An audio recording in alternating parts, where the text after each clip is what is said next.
and welcome to another exciting broadcast day. That's the intro? Wow. Talk about show business. You guys really know how to do it around here. Welcome to another broadcast day. Well, welcome to another broadcast day. What day is today? Is today Wednesday? Wednesday, June 7th. Wednesday, June 7th. The day of the birth of the chosen ones. Adam Carolla's baby twins are to be born today. Yes, that's the sound of a baby crying. In case you didn't know what it sounded like. We should really get two babies crying because that's what Adam's going to hear all the time. Wow, this would really be something if you could pull this off, Brian. There we go. Nice. Wow. I'm Jimmy Kimmel filling in for Adam Carolla, the expectant father who's probably smoking a whole pack of cigarettes in the delivery room right now as we speak. We don't know. I guess we shouldn't say what hospital he's at. What's going to go on today?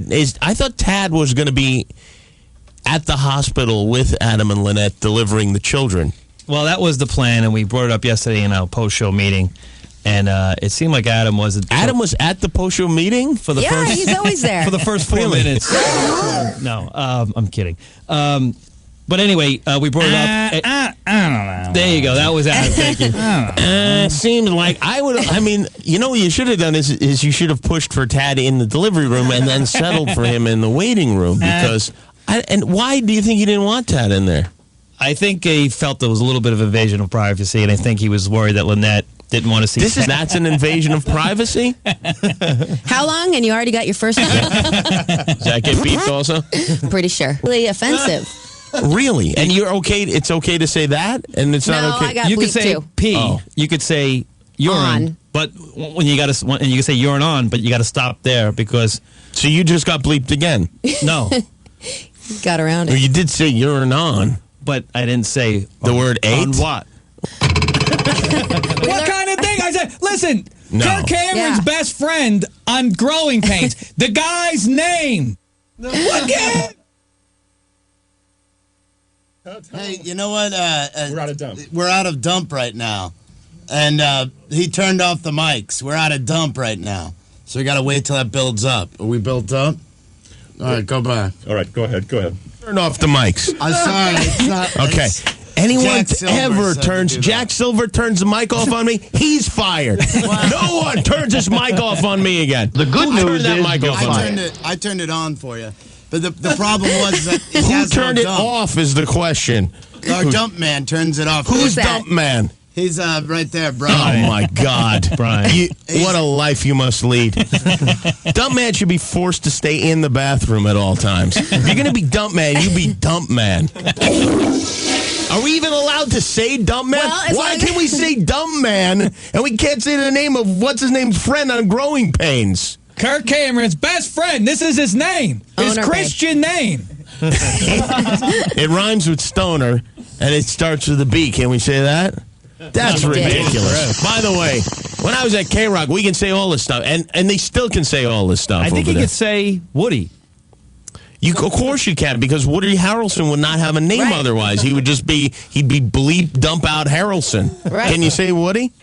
That's Woody Allen? why Woody. but That's listen, why Woody Harrelson's still around. That word, Kirk and I'm not Cameron's going to friend say it, isn't. although this already I'm enraged, I have to say. That word is an old word meaning mistake. It's not, that's ridiculous that would get bumped out automatically. That's true. That's exactly. By the way, if you're keeping score. Dump Man. I think it's rather preposterous too, the whole Thank dump you. thing. But I'm basically have to answer to my boss.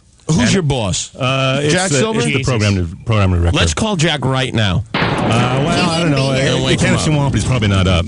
I don't But, care if he's up. I don't want him to be up. Do we have a home telephone number? I'm not able to do the show without this word. This is a key word. I was planning to build the whole program around this word. Every bit is now in question. Absolutely. I don't know what to do now. We had a whole plan for the day built around this particular word, and we're not allowed to say it. By the way, 6:04, Jimmy already enraged. We're 4 minutes almost 6:05. Almost 6:05. Well, we'll leave that for a second, but we should wake Jack up, and I would hope that Jack is listening right now. But apparently he's not. Do we have Jack's home phone number? We're getting him. Okay, good. All right, very good. Well, thank you for having me here. It's a pleasure to be here. I've known pretty much everyone in the room for quite a while. Brian, not so much, but Big Tad and Jimmy Brusca and Teresa. Of course, Teresa and I have known each other for a long time since Teresa was a writer on When Ben Stein's Money. Dave Damashek, who sat at my left hand last night, filling in, helping me write the monologue, as he did for so many wonderful years we had together. That's why the show was so good last night. What was your best joke last night? Uh-oh.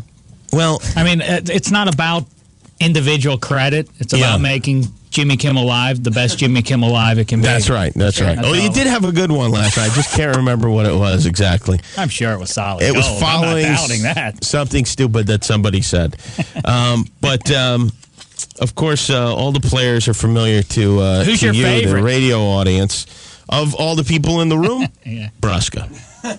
No, actually, in a way, Tad is, because I have an almost fatherly, an abusive fatherly relationship with Tad. Mm-hmm. Tad I met when he was 19 years old or so. How old were you, Tad, when we met?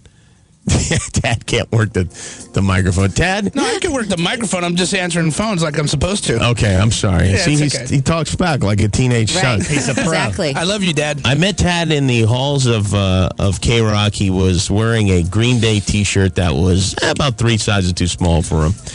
And he had sunglasses on, prescription sunglasses. Actually, there were prescription glasses that darkened. You know those ones that...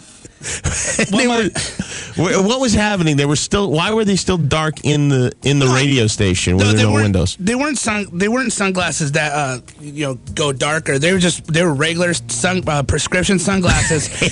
but what had happened is I broke my glasses the day before, my regular glasses.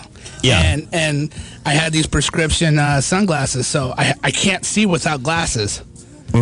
Well, that was back in the day. Now you can see Tad's storytelling ability is what attracted me to you him make me nervous initially. He can Tad, go back to answering the telephones, will He you? can spin a yarn.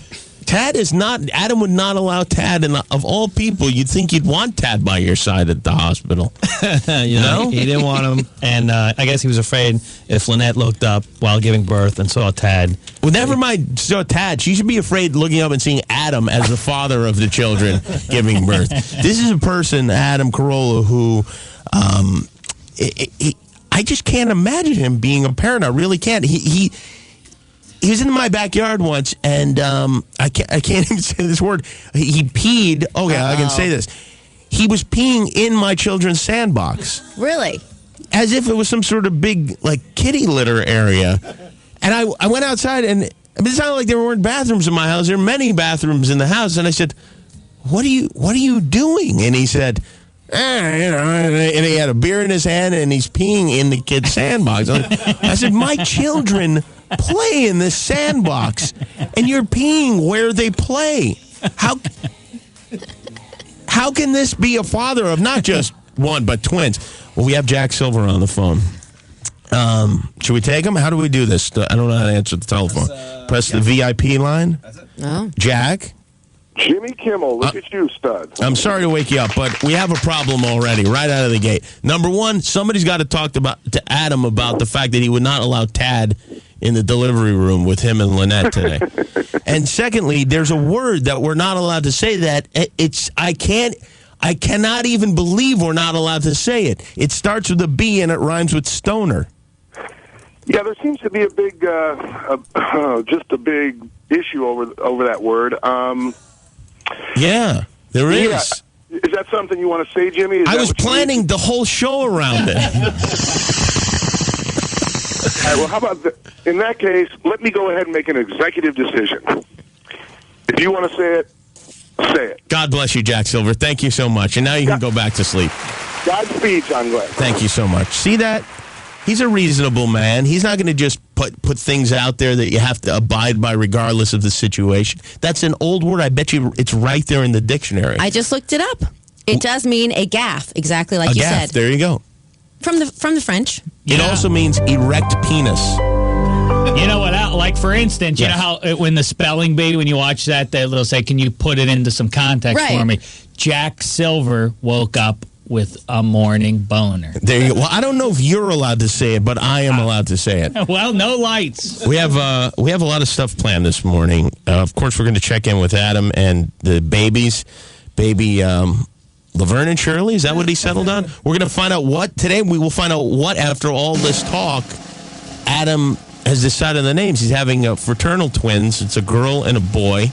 And I'm hoping for Regis and Kelly. I asked him to name the children Regis and Kelly. Also, Paris Hilton's single. Somebody emailed me. I don't know if this is out yet. I don't know if anybody has anyone heard this before. I haven't heard it. This was emailed to me, and it's her singing. It's her pop song. That's hot. Yeah, it is. That's what she should have called it, by the way. What is it called? Do we know? Stars Are Blind. Is it really called? I swear. Stars Are Blind? And dumb. And also, here's another big scoop here. I guess Mike Dawson, who works here, saw an early cut of Rocky 6. That's true. What? Yeah, he saw Rocky 6 last night. Awesome. I want to hear about this. I want to hear about it, too. So we got a lot of stuff going on. Joe Rogan's going to be here. Yeah, Drago makes an ancient comeback. Drunken Tree mascot. Is Def Frat Guy coming in this morning? No, tomorrow. All right, don't listen for him. And Pat O'Brien also will be on the program. It's the Adam Carolla Show. Jimmy Kimmel filling in. We're going to take a break, and we'll be back shortly with even more boner material. Rancic in studio. The first, the one, the only, the original apprentice. I was talking with Mr. Trump today. Mr. Trump, name me your... Sir, you're actually talking about Donald Trump. That's little Trump. Because I named my thing Mr. Trump. The good news is you're fired. The next time you see Adam Carolla on a bus back or a billboard, hit the guy next to you really hard and say, 1-0. It's the Adam Carolla Show. Jerks! The Jerk Report. Jerk! The Jerk Report. A severe penalty for being a jerk. Yes. The Jerk Report. Beware your foul behavior. Because Jimmy Kimmel sitting in for Adam Carolla, who is at the hospital with his wife. His twins are on the way. They may even be out now. Who knows? I don't know how long it takes to prep. I think they have to shave the mother, and then they shave the father, and then they shave one of the father's eyebrows. Unfortunately, Adam only has one, so that might be a problem for him. And then the babies come out, and they're welcomed into the world, and we'll find out their names, and we'll talk to Adam in just a moment. But before that, Dave Damashek, is this a Wednesday morning tradition? That's right. Here, the Jerk Report? You got it. Okay. And again, I think this should be made into a list, sort of a top 10 list, but I'll let you. You know better. You are Dave Damashek, sports guy. Pittsburghian extraordinaire. I don't want to rank. See, if I rank these people are just jerks. I don't want them to feel like they're a lesser jerk. Mm-hmm. If I rank them like the 10th biggest jerk, then they feel like, well, there are at least 9 people. I'm sure you have excellent reasons for all of this, but without further ado, here's Dave with the Jerk Report. The Jerk Report with Dave Damashek reporting. That's the intro? That's right. And what happened to my theme music at the beginning of the show? It was right here on the schedule and no theme music. Put whoever did that on the jerk list, will you? Listen, I'm already on the Jerk Report, I'm sure. Okay. There's a very high likelihood that Brusca will make the Jerk Report again. All right, very good. Once again, let's go with that great intro again. Dave Damashek, the Jerk Report. The Jerk Report with Dave Damashek reporting. All right. Beware, evildoers. I've taken my perch atop the filth and the oils and the grime that infects our planet. The eye sees clearly, it sees far, and no shield can protect you from my blaster. As always, my hired gun, a mercenary, the assassin himself, Bald Brian. Let it begin. Listen, there's a magazine out there that I've taken great pleasure in over my lifetime called Sports Illustrated. Yes, I've heard of it. Yes. They have a list now called the best number 12s of all time. You know, best players, you understand, to ever wear the number 12. So, of course, my mind went to the same place as all of yours did. Any rational person, Terry Bradshaw, right? So I'm looking at the list, you know, John Stockton of the Utah Jazz, you know, Roger Staubach, Joe Namath, all building to number 1, and Terry Bradshaw, the great Steeler QB. But no, I see Bradshaw. Number 2, who's won? Tom Brady. Tom Brady? Excuse me, sir. 4 Super Bowl crowns beats 3 in my book. Yeah, but those Radio Shack commercials had to, or not the Radio Shack, but the collect call commercials had to knock them down, way down on the list. I got 2 words for you. Cannonball, run. Yeah. How about that? Till That Tom too. Brady does one of those, Bradshaw's number 1 in my book. I'll throw another thing at you. Supercuts commercials. A bald man doing haircut commercials. I guess that would put him higher on the list. And also, was that list a numbered list? Or Yes. were they all... See, No, and see no, how no. much. No, It was this was number 1. The number 1, number 12. It's there a you little go. You confusing. see how much more interesting it is when Right. it has numbers. It Kimmel. builds. Thank you, Teresa. Do not push me, Kimmel. You can wind up in here very quickly, sir. All And right. How Teresa, many are on this list, by the way, Yeah. of yours? I have 37 more to go. Coming in at number 36 is Every week, Dr. Zhivago is shorter. Brian, I know that you went to high school with Tom Brady and everything. Do what needs to be done. Take him out. Well done, sir. This was the biggest moment of your life. You're either with me or you're against me. It's very upsetting. And now I know. Brusca. A lot of I like my minions who go out and seek out the jerks of the world. Many have written in and said one Jim Brusca belongs not just on the Jerk Report this week. They say I should open the books for him and put him into the Hall of Shame. It's ridiculous. And once that book is open, once you're put into the Hall of Shame, you don't get out. It would be you and Barry Bonds. But I want to be a benevolent king to you, Brusca. This is your last warning. All right, sir? How am I compared with Barry Bonds? This is ridiculous. I don't question what is. What is the reason? Yeah, what is the reason? Why did Why? Brusca? Yeah. If yeah. you happen to hear the show, Brusca has a little habit of cutting off the sports early. Right. People don't like that. And when you say people, who do you mean? Dave Damashek and Mo Damashek. Even Dave's father. He's all right with He's it some okay. days. All right, now McDonald's has a new commercial out for their chicken sandwiches. Have you seen this one where those coworker says that he's eating the chicken sandwich and his coworker says, "You keep eating those, you're going to turn into a chicken." And then the guy over the course of the commercial becomes a chicken. He gets a beak nose. He gets like Michael Jackson in Thriller gets to be like half man, half wolf. This guy turns into half chicken. Like he gets the beak nose and he grows the feet. Hey, McDonald's, stop telling me I'm going to turn into a chicken. I'm not going to eat your sandwich. You tell me I'm going to become poultry. Now that you already have one chicken sandwich on your menu, here's another one for you. Jerk. Mayor McJerk. Sandwich. Are you concerned about the Filet-O-Fish?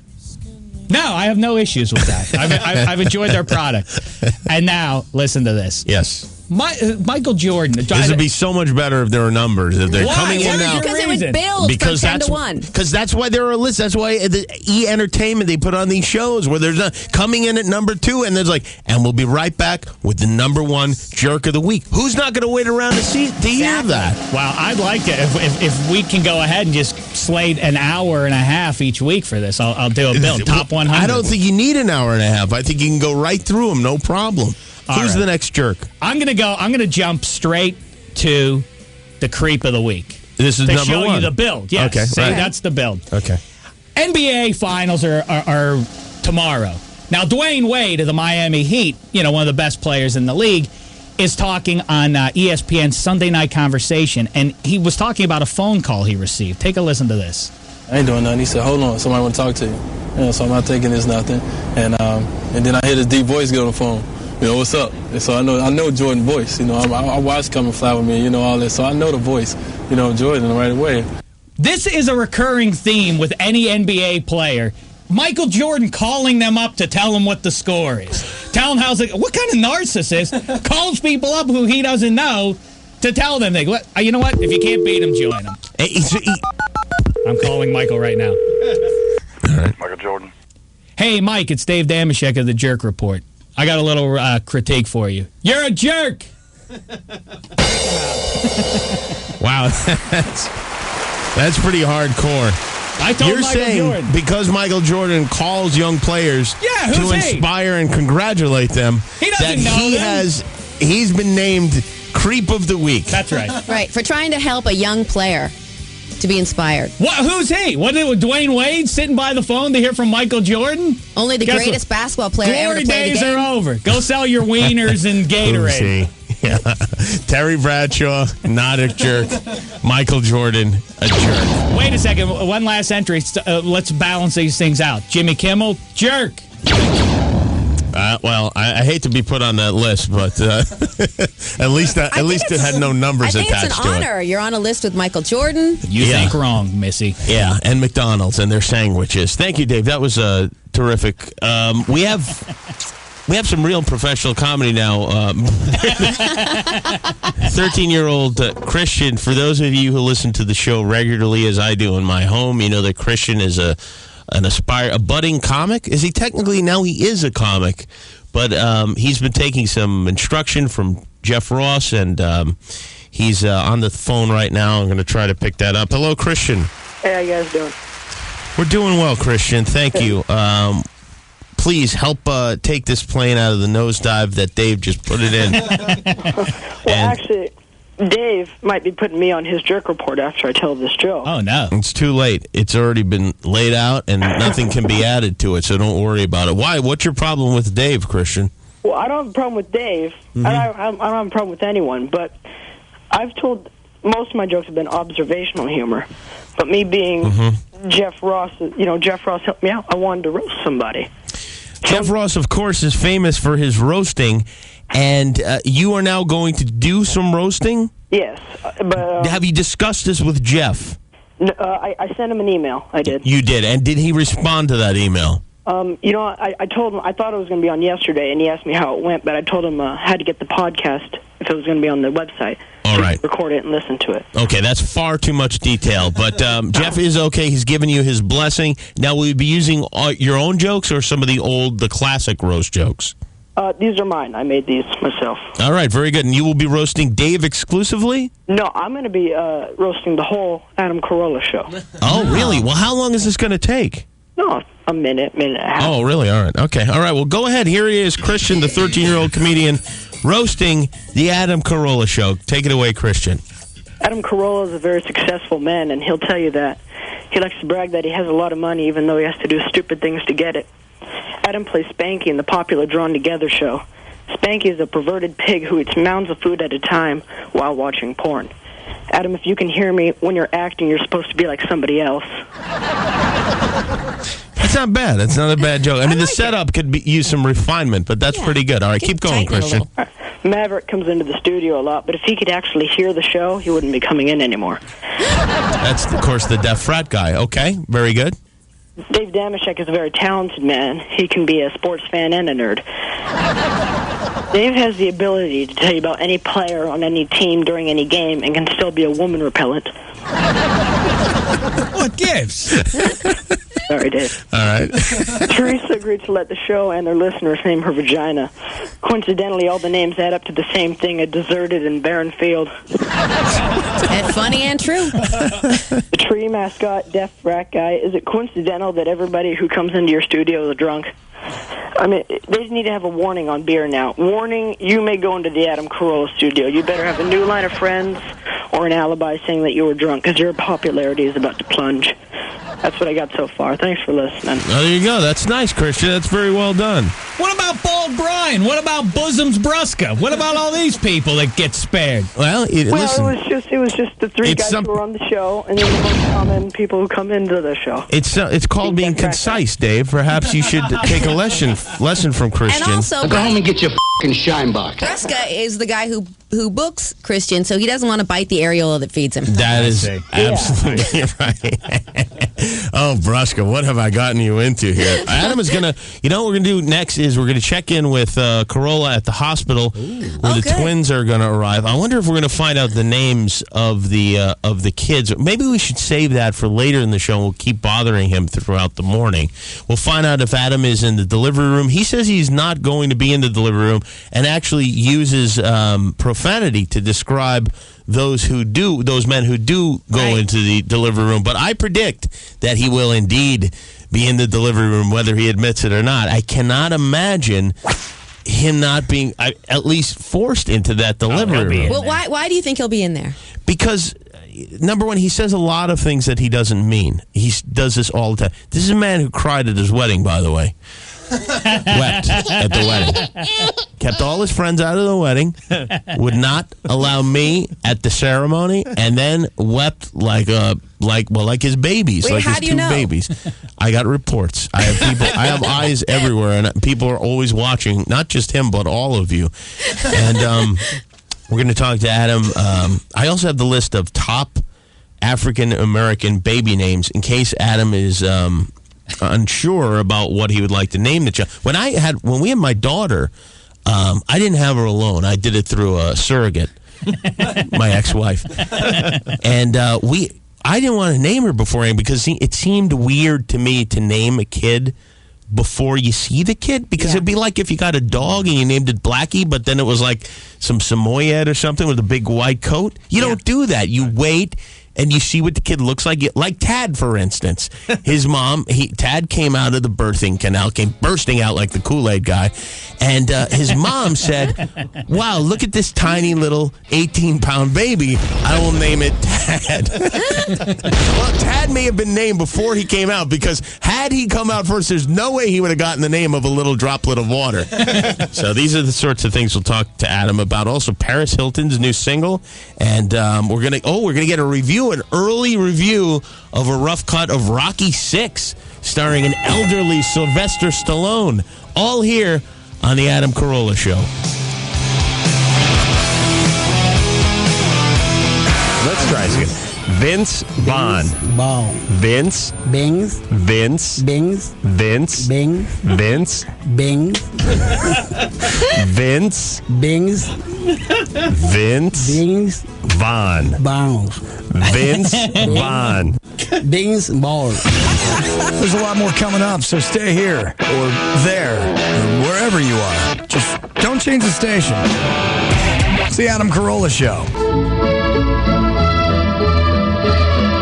A restaurant review with the deaf frat guy. Today's review, El Piso Cocho in San Diego. The mood in this luxurious romantic Rancho Bernardo Inn dining room is formal with rich French fare, impeccable service, and live piano music. Moose can totally play Happy Birthday on the piano with his wang. They should have someone do that. This place needs more food, less tune. I give it 4 potato gun blasts. All right. Thank you, that frat guy. It's Jimmy Kimmel filling in for Adam Carolla, who is at the hospital awaiting the birth of the twin Carollas, Regis and Kelly. Is Adam on the telephone? Let's speak to him now. Good morning, Adam. Morning, Jimmy. You're doing a great job. Thank you, Adam. I'm excited to do it, and thanks for asking me. And how are things? How is Lynette, first of all? She's nervous, but she's doing well. She was a little angry at me for listening to the Walkman and laughing at Dave's jerk report in the middle of instructions by the nurse. And let me quickly, I want to thank you for filling in for me, Jimmy, and tell me who's going to be on your show tonight so I can start preparing. Well, that's interesting that you would ask, Adam. At the spelling, we have the spelling bee champion. That girl who won the spelling bee, and Larry the Cable Guy. Tad, do you hear that? Larry the Cable Guy will be on, and a band called Him. They're here from Finland. Have your producers drop the bios over at the hospital so I can bone up on them. I don't want to stumble tonight. Adam, are you nervous at all? I am. You are? I really am. Are you sweating? No, not yet, but I'm gonna. You want to hear the kids' heartbeats? By the way, they're hooked up to the machine. Yeah, cool. Definitely. Let me turn the volume up. I hope I don't hit the self-destruct button. Yeah, that would be bad. Do you hear that? Wow. They have one heartbeat together, or are they in sync? There's 2. If they had one, it'd mean they were gay, Jimmy. That's 6. Wow, that's something. That's almost as good as Don Johnson's heartbeat from the 80s. Let me give a quick hospital observation because, I can't see anything without complaining about it. Yeah. They put that wristband on you. They put one on Lynette, and they put one on me, and then they proceed to cut off the extra 26 inches that's hanging off of it. Mm-hmm. Whose wrist is that big? Tad. No, I'm saying John Goodman and Katie Couric's wrists are separated by about 7/8 of an inch. Nobody needs the extra 14 inches hanging off the wristband. They must be wasting miles and miles of plastic every year with all that plastic that they cut off. You know how many rainforests are being cut down for those wristbands? I'm sure Lynette would love it if you took this opportunity to rail against it to the nurses. Oh, don't worry. I got some choice words for them, and I haven't even gotten started on the gowns yet. And not only that, but these wristbands, it seems like if you were to get an enormously obese person that came into the hospital, which does happen from time to time, they could just link two wristbands together in that case. Yeah, like the Add-A-Leaf or that thing that they do with the seatbelt when Tad has to fly commercially. I'm sure Lynette is delighted to hear all this. Are you in the delivery room right now? No, well, we're in the the prep room. Right. Lynette's hooked up to the IV. Got the kids' hearts pounding in the background. And let me say this to Damashek, because I know it's been an ongoing thing. I heard it earlier this morning. We got into the discussion about what language was appropriate for the air yesterday when we were talking about, well, I don't know if I can say it. It's going to get dumped out, but the name of the friend on the sitcom. Yeah. No, we can say it now. You can say it now. Jack Silver said you can now. Although, ironically, we're now no longer allowed to say the word Jack on the air, but we are allowed to say the word boner on the air. I went home and turned on a rerun of The Simpsons last night, and they did a joke about George Plimpton playing. Someone's giving me the stink eye. Playing the principal of the college. I got it again. Boner Academy. Wait, who's giving you the stink eye over there? I tell you, I really think that in hospitals, you're supposed to be quiet? Well, I think there's actually a paying job where they take women, postmenopausal women, with short cropped hair and bad frames, and ask them walk up and down the hall, lean in, look like something horrible is going on in the room, then look disgusted and move on. I swear this woman is on rotation. Every 15 seconds, she pokes her head in, gives a look like she smelled something bad, and then keeps going. Adam, what time will the twins be born? Twins will be born at 10 o'clock this evening. We wanted to get here early. Now, they should be born at like 7:30. Wow. Have you guys, 8 o'clock? don't tell us what the names are, but have you settled on names yet? We're going with Jack and Boner. The girl will be Boner? No. We haven't settled on a name yet, but we got checked in. The guy who checked us in was named Hardy. Ooh. And I thought, ooh. Like the hamburger chain? What's that? Yeah, like the burger chain. Like the burger chain. Hardy and Wendy. We'll name the girl Wendy, right? Yeah. Wow, that would be something. Yeah, they would definitely be fat. I mean, there's no getting around fat if your names are Hardy and Wendy. Wait, Adam, can I ask you, has Lynette been sedated at all, or is she still wide awake? Lynette has not been sedated. That's why she's giving me the stink eye, too. Oh, she is. She's nervous. Well, she's never been in the hospital before. Well, she hasn't? Never? No. Oh, she's never been in as a patient before? I don't know. Lynette, have you ever been to the hospital? Yes. Oh. All right. Well, tell her to look, just we don't talk a lot. Lay back and enjoy it, you know? Lay back and enjoy the ride, baby. It's because it's a lot of fun. Daddy will be right here talking to his radio show. Right. When you have a C-section, the vagina is not involved in the delivery, true? They go in through it to make the incision, I hear. Seems like a waste of time to me, but no. Yeah. There is no, it is not. It is not involved with that. Now, I'll be honest with you. I would like to come by the hospital and visit, but primarily my plan is to take some pictures of the children because they got a fortune for those Brangelina Pitt babies there. And I mean, if they got $7 million for one baby, I think I could get $1 million for your two kids. I would not donate any of the money to charity, and I would be more than happy to split it with you, Jimmy. I wasn't really looking towards splitting it with you necessarily, but maybe you know what I'll do? I'll make a small donation to the kids' junior college fund, and we'll do it like that.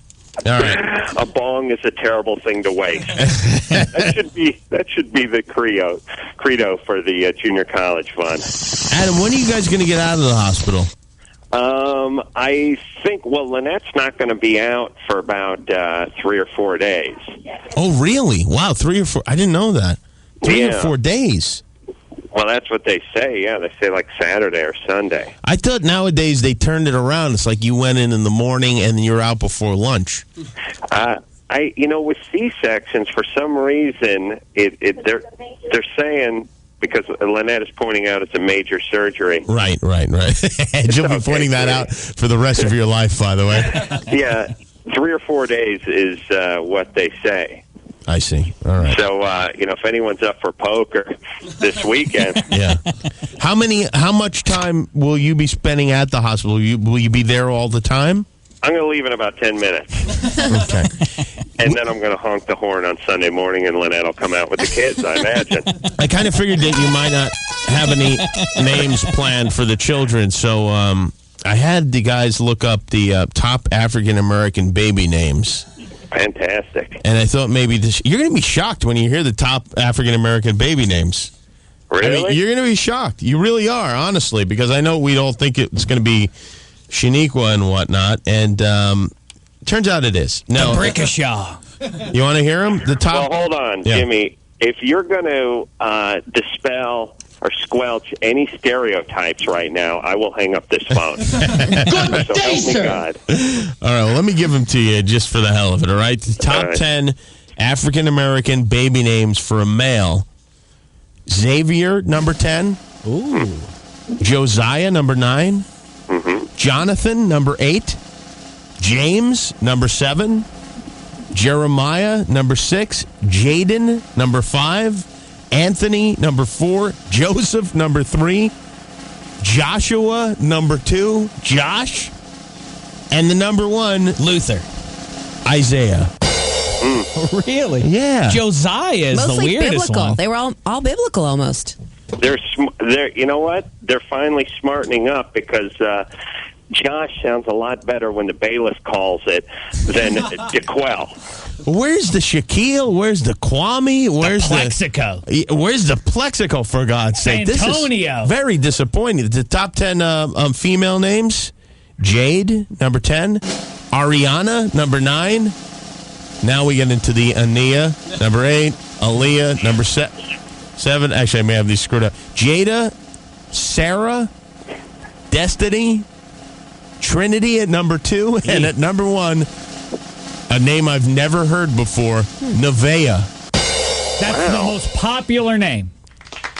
That's ridiculous. Why don't you just go with Isaiah and Nevaeh? I think that would be great if you picked the top African-American baby names. Done and done. All right, very good. I don't mean I'm going to do that. I mean I'm going to name them Done and Done. And check. Notice how he numbered his list and how entertaining it was. And it was effective. I couldn't wait to hear what was number 1. Yep, there you go. Very simple thing. All right, Adam. Well, please give Lynette our love, and we'll check back in with you when the little ones actually arrive. All right. I will call the second they arrive. All right, very good. Adam Carolla reporting from the hospital. Oh, we never found out if he's going to be in the delivery room. You said he would be. We'll find out later. I don't want to pressure him into anything. He's going to be in there. Yep. He's going to cut the cords, even though he says he wasn't going to do that. Mm-hmm. And he's going to cry. He's going to have the hat trick. I agree with you completely, Dave Damashek. We're going to take a break. Let me give out the telephone number if people want to call. It's 866-901-ADAM. We have many things in store today. Joe Rogan will be here. He's been fist fighting with contestants on Fear Factor and fighting on the internet with random strangers. We got to hear that Paris Hilton song because she's got a new single out. We're going to hear that. We have a sneak preview and also another sneak preview of Rocky 6, the movie which one of the staff members here saw last night. Teresa, what's in the news before we go? Well, you may remember Olivia Newton-John's boyfriend disappeared. He's back. He's back. He's back, and I'll tell you where he is. Also, a frightening new way to catch herpes. I'll tell you so you can avoid it. That and some stuff about Hillary Clinton. All right, we'll be right back.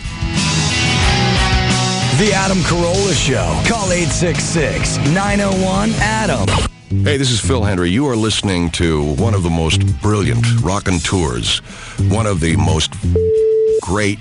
Hey, this is Phil Hendry. You're listening to a man who slept with my wife. And yet, I enjoy his radio program, Adam Carolla. Hi, I'm Phil Hendry. This cat can bowl. Adam Carolla. Hi, I'm Phil Hendry. Are we even getting close to anything here? Stay right here. There's more coming up. The Adam Carolla Show. Coming up this morning on the Adam Carolla Show. Adam's live at the hospital because his wife is about to have the twins. We'll check in with them. The Drunk Tree mascot's going to stumble into the studio. I think I'm going to need a bucket. And Fear Factor's Joe Rogan. Now back to Jimmy Kimmel on the Adam Carolla Show. How about that? You made that specially for me. Thank you so much. Jimmy Kimmel sitting in for Adam. Again, Adam is at the hospital. Let's take a quick couple of calls if we could, because we got a couple of things. I ran the top African-American baby names by Adam, who's looking for names for his son and daughter, which will arrive this morning. And Nevaeh is the top female African-American baby name. Jack is on the phone from Fresno, and Jack says he knows the origin of the name. I've never heard, I've never met a person named Nevaeh. Jack? Well, I've never met a person named Nevaeh either, but I've been hearing a lot about it, and believe it or not, it's heaven spelled backwards. Is that? Wow, you're right. It is. Wow, that's weird. It's heaven spelled backwards. It's like maybe Oprah and the Harpo thing is what brought this on. Could be. Is it good? Exactly. Do you want really the reverse of heaven for your child? Well, might as well call it Leah, call him and have it hell backwards. Well, very interesting. Thank you, Jack. Appreciate Hey, you know what? that. And as far as the name for Adam's kids, I think he should really keep it safe and simple. Call the kids Pan Pan. What? They're not pandas. It's nap backwards, right? Easily. Well, after that crazy guy tried to sell you guys all those knives a while back. Oh, yeah, that's right. Yeah, I thought you were going for the nap joke, but thank you for that obscure reference. All right, very good. We got another call. Marv here in Los Angeles. Marv, you know why Adam will not be in the delivery room? Yes, because when you have a C-section, that's a major surgery. They open her up, and, you can't have people in there. You need a sterile environment. I'm a father of twins, and when my twins were born, the first one was natural. The second one, they got an arm and a leg and the cord down, so they had to do the C-section, and they booted me out right away. That may have been just you, Marv, because everyone's shaking their heads around here saying that's not true. They told Carolla. I know. Yeah, we talked about it yesterday that the doctors told him that he could be in there and cut the cord. Marv, why do you think they kicked you specifically out of the delivery room? Well, it was an emergency. They were supposed to be both of them natural, and then what year was this? 1984. Well, maybe they probably, it's 22 years ago. They probably figured it out now, and they probably just laminate you and send you in there so you'd be sterile also. Well, they were training this guy. He was a OB guy from San Bernardino County Hospital. Fascinating. Thanks for calling, Marv. Getting into the guy's medical history. All right, let's do a little bit of news. And Teresa, you'll be happy to know that Ed is on the phone from Las Vegas. Ed, you want to do what, Ed? Hey, Adam, how you doing? No, this is not Adam. It's Jimmy, Philly, and Adam's having a baby. Two babies today. Ed? All right, thanks for calling, Ed. What happened there? I didn't think I touched anything, did I? I'm sorry, Teresa, I broke your momentum. Let's pretend that never happened. And once again, Teresa Strasser with the news. Thank you. The Senate is debating a constitutional amendment to ban gay marriage. President Bush has been supporting the ban. New York Senator Hillary Clinton has not. Here she is. It is unfortunately on the list for the political machine of the White House and the Republican majority. They didn't sign up for the mean-spirited divisiveness that goes after gays and lesbians, that tries to make it, somehow a, political issue as to the life you lead and who you are. Oh. Let me say this in defense of President Bush. How else are we going to distract everyone from all the other terrible things he screwed up? Right. I mean, do you want people to focus on the very unpopular war? No, let's keep Siegfried and Roy single. Exactly. Oh, that's beautiful. Yeah. Maybe one day they'll have beautiful twins of their own. Exactly. They could name them and a tiger will eat them.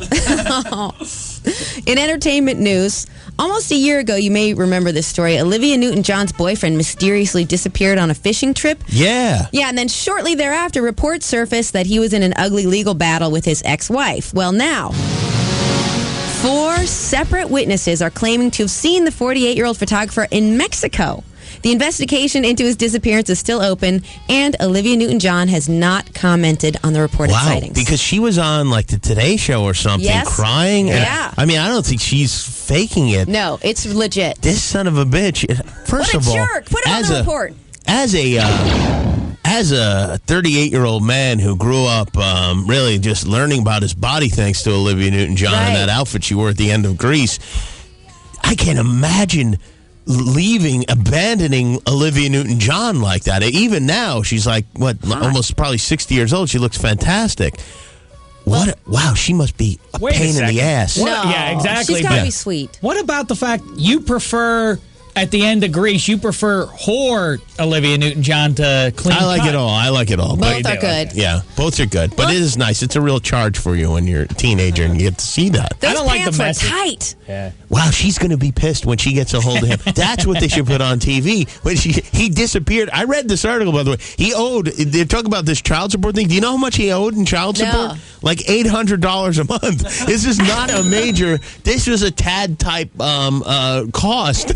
Sorry, Tad. But the $800 a month, you think with the proceeds from this wonderful song, Xanadu, which is, by the way, probably where he was hiding. Xanadu. Xanadu, Mexico. It's right on the coast. You'd think that alone could have covered the cost, but apparently not. Well, Wow. And if I'm not mistaken, I think she was recovering from breast cancer. Maybe right that's when what he it bailed. was. Maybe that's why he left. I would put him number 3 on the Jerk Report, which will now be numbered, right? Well, we'll hope Time so. will In the tell. future, Dave will Time start will tell. numbering the Jerk Report, but it certainly seems like he warrants a place on it. And I would like to say this to Miss Olivia Newton-John and the entire Newton-John family, especially the female segment. If you're looking for some companionship in this difficult time, I would be more than happy to accommodate you. Is there an open invitation for Olivia Newton-John to go on Jimmy Kimmel Live Sure, absolutely. and discuss Absolutely. how she feels about this jerk? She doesn't even have to talk about that, you know. If she just wants to make out or something by the beach, I would be happy to do that as well. What is the message of Grease, too, by the way? Is that if you're a nice girl, you don't get the fella, but if you turn into a filthy whore, That is the message. That's what I took from it. That's the exact message of Grease, and it's an important message for children to learn. Well, speaking of paradigm-shifting music, Paris Hilton's new song, Stars Are Blind, Yeah. has been leaked on the internet. We have it here for you. Paris Hilton is leaking. This really is it. This is Stars Are Blind. Yes, it's got a reggae-tinged beat to I'm it. going to admit something. I don't think it's bad. I really. Are you sure you want to do this? Well, you know what? Her voice is not great, but it's no worse than most everyone else's. Let's see. Don't mind spending some time. It's got a nice, the tide is high type beat to it. Little blonde. Like to have sex with everyone. I like to set this. Keep it going because this is nice. I like it. I like to see her sex video along with this bouncy little music video as well, you know? A sweet song for something so Yeah. disturbing. Let's hear the chorus. Hit that. Let's hear it. And I'm satisfied. Oh no. Even though the gods are crazy, even though the stars are blind. If you show me real love, baby, I'll show you mine. That's not bad. I don't know what it means, Stars Are Blind. It doesn't mean anything. She's an idiot, but it sounds okay. I mean, it's what they've done basically is they've taken Paris Hilton. They said, say this exactly right here. But it sounds like she's kind of on key, and I'm sure the video will be filthy. Oh, yeah. All right, so you're on record as saying this is a decent I'm on song. record as saying this is one of the best songs I've ever heard. It sounds all right. I mean, you would expect it's disappointing, really, because you're hoping for what was that Kevin Federline song? That was something. Zunubu or what is it called? Powwow or something? Popo Zao. Yes, Popo Zao. Popo Zao, but this is no Popo Zao. No, it's You not. like Huey Lewis on the news? How dare you? How dare you? Huey Lewis, by the way, will be joining me on the program triumphantly and in concert with Chicago here in Los Angeles and all over in many of the markets.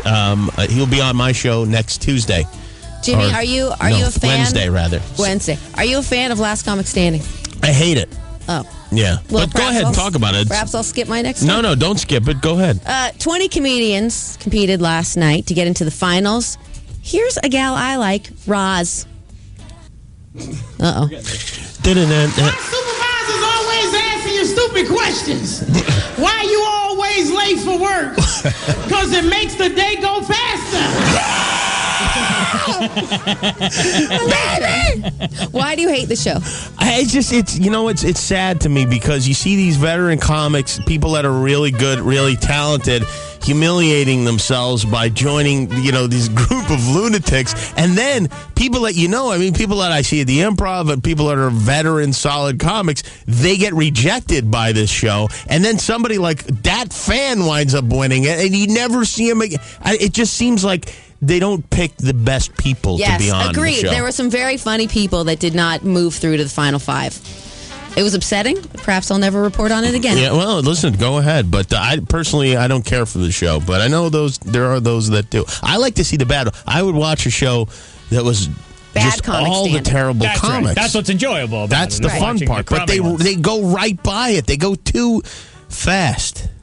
A New York City woman went in for an $8 eyebrow wax and ended up with suspicious lesions near her eyebrows. It turns out she caught herpes simplex 1 and believes the salon is responsible. According to a doctor at Cornell, it is actually possible to get herpes from an eyebrow wax. Really? If she could get herpes from an eyebrow wax, Adam could actually get AIDS from that with that giant eyebrow of his. He should be concerned. Herpes from an eyebrow wax. Yes. By the way, I'm canceling all bikini waxes. Where was the eyebrow? Is the eyebrow on her private parts? No, it was... No? It was right above her eye. Right above her eye. All right. Yeah, she got the lesions, and now the case is going to trial. Nice. Now, you may have heard about the Brad Pitt, Angelina baby photos. I didn't know. They had one? Yeah, you didn't... Oh, my God. That's so great. Really? Yeah. I mean, sure, it was buried on page 23 of every newspaper. Yeah. It's all Carolla talk. That's How much the did buzz they on get the for those entertainment shows. photos? Okay, well, here's the deal. They got about $4.1 million from People magazine, and reports are they got about the same from a British weekly called Hello. Well, the cover of that magazine, Hello magazine, has Brad, Angie, and the baby, and it's already been leaked onto several internet sites. Yeah, we played it on the show last night. I like that they spent $4 million on it and we got it for free. Although they're saying maybe that wasn't the baby. Who the hell knows though? They're babies. They look exact. I mean, How can you tell? I thought it was a cute baby. I looked it up. Well, sure, of course it was cute, baby. They're not going to put an ugly baby if they're faking the picture. Plus, Brad and Angelina, they're incapable. If they had an ugly baby, the world would end. I know. Like you remember when Billy Joel had the kid with yes, Alexis. Christy Brinkley. Yeah. And Alexa then Ray. The kid got a little bit older, and then you saw that she was going to look like Billy, and it was a very sad thing. And I think they actually locked the child away and maybe changed the kid's name and sent her to another country because I have not seen Alexa Ray In several years. in quite Is some she time. in Mexico with Olivia Newton-John's She boyfriend? might be. All right, a 54-year-old Canadian man needed a light. He really needed a light, so he walked into a business and he asked for one, only the business was a police station, and the man needed a light for his half-filled crack pipe.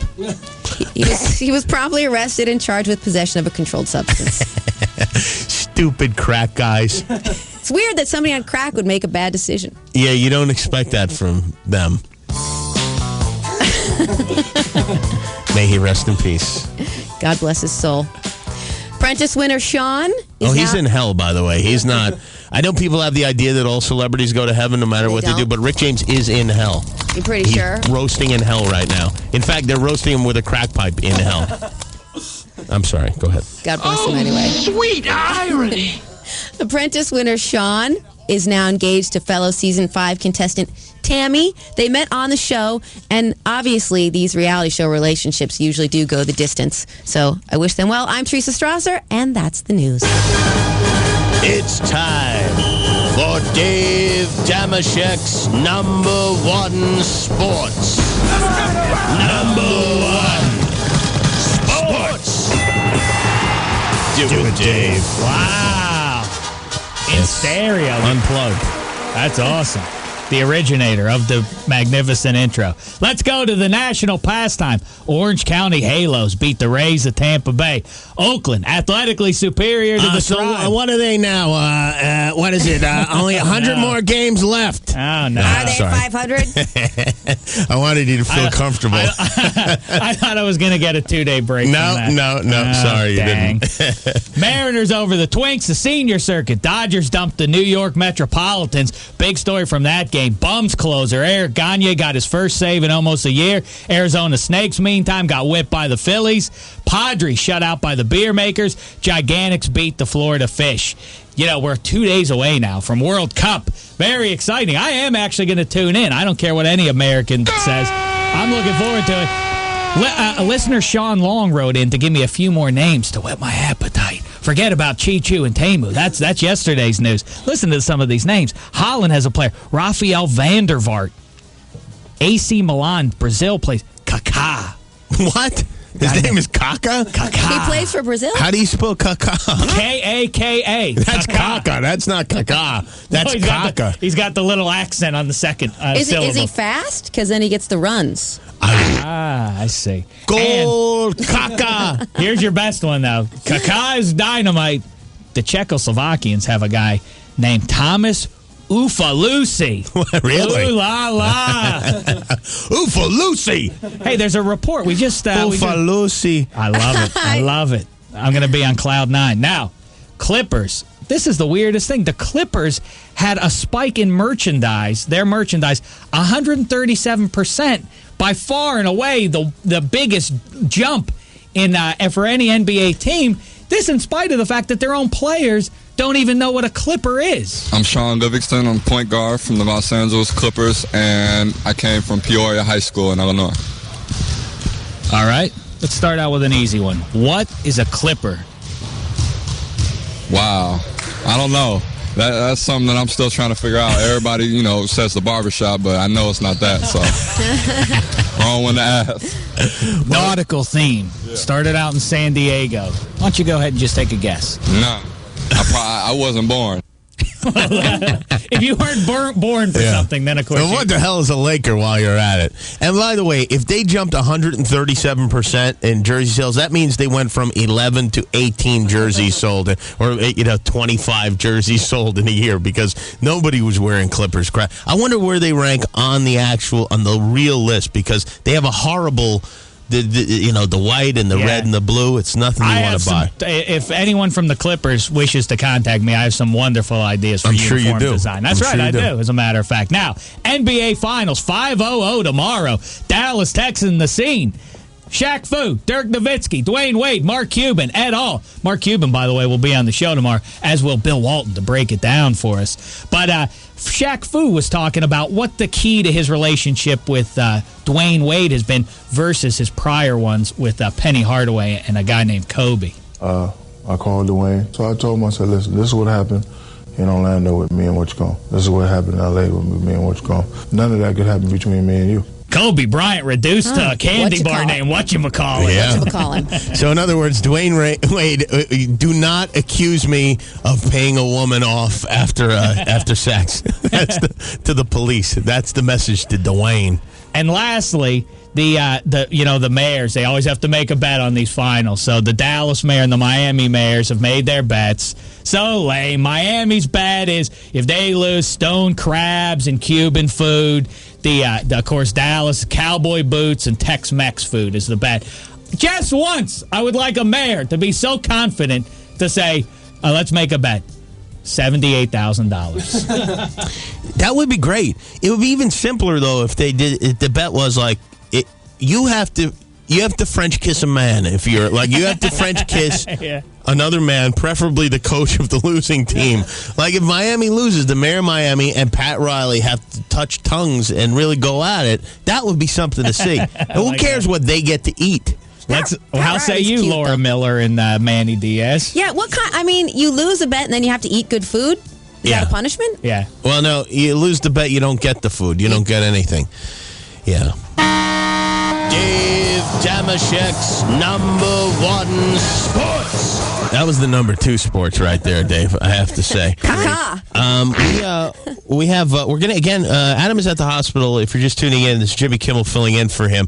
We're going to check in with him in hopefully the delivery room, although he claims that for some reason he's decided it is immasculine to enter the delivery room, although I would bet anything that Adam will be in there, at the very least, to look at and touch the equipment and to complain as much as possible. We'll check in with Adam in a minute. Drunken Tree Mascot is going to be with us in a moment as well, so stick around, won't you? Thanks. There's more coming up. Adam Carolla. The Adam Carolla Show.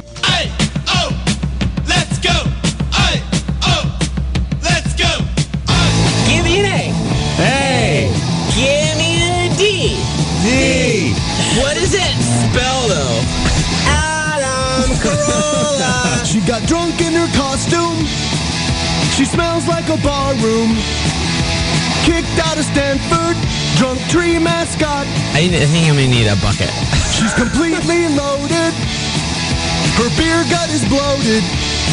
She'll screw you for a quarter. Drunk tree mascot. Champagne makes me fart. All right.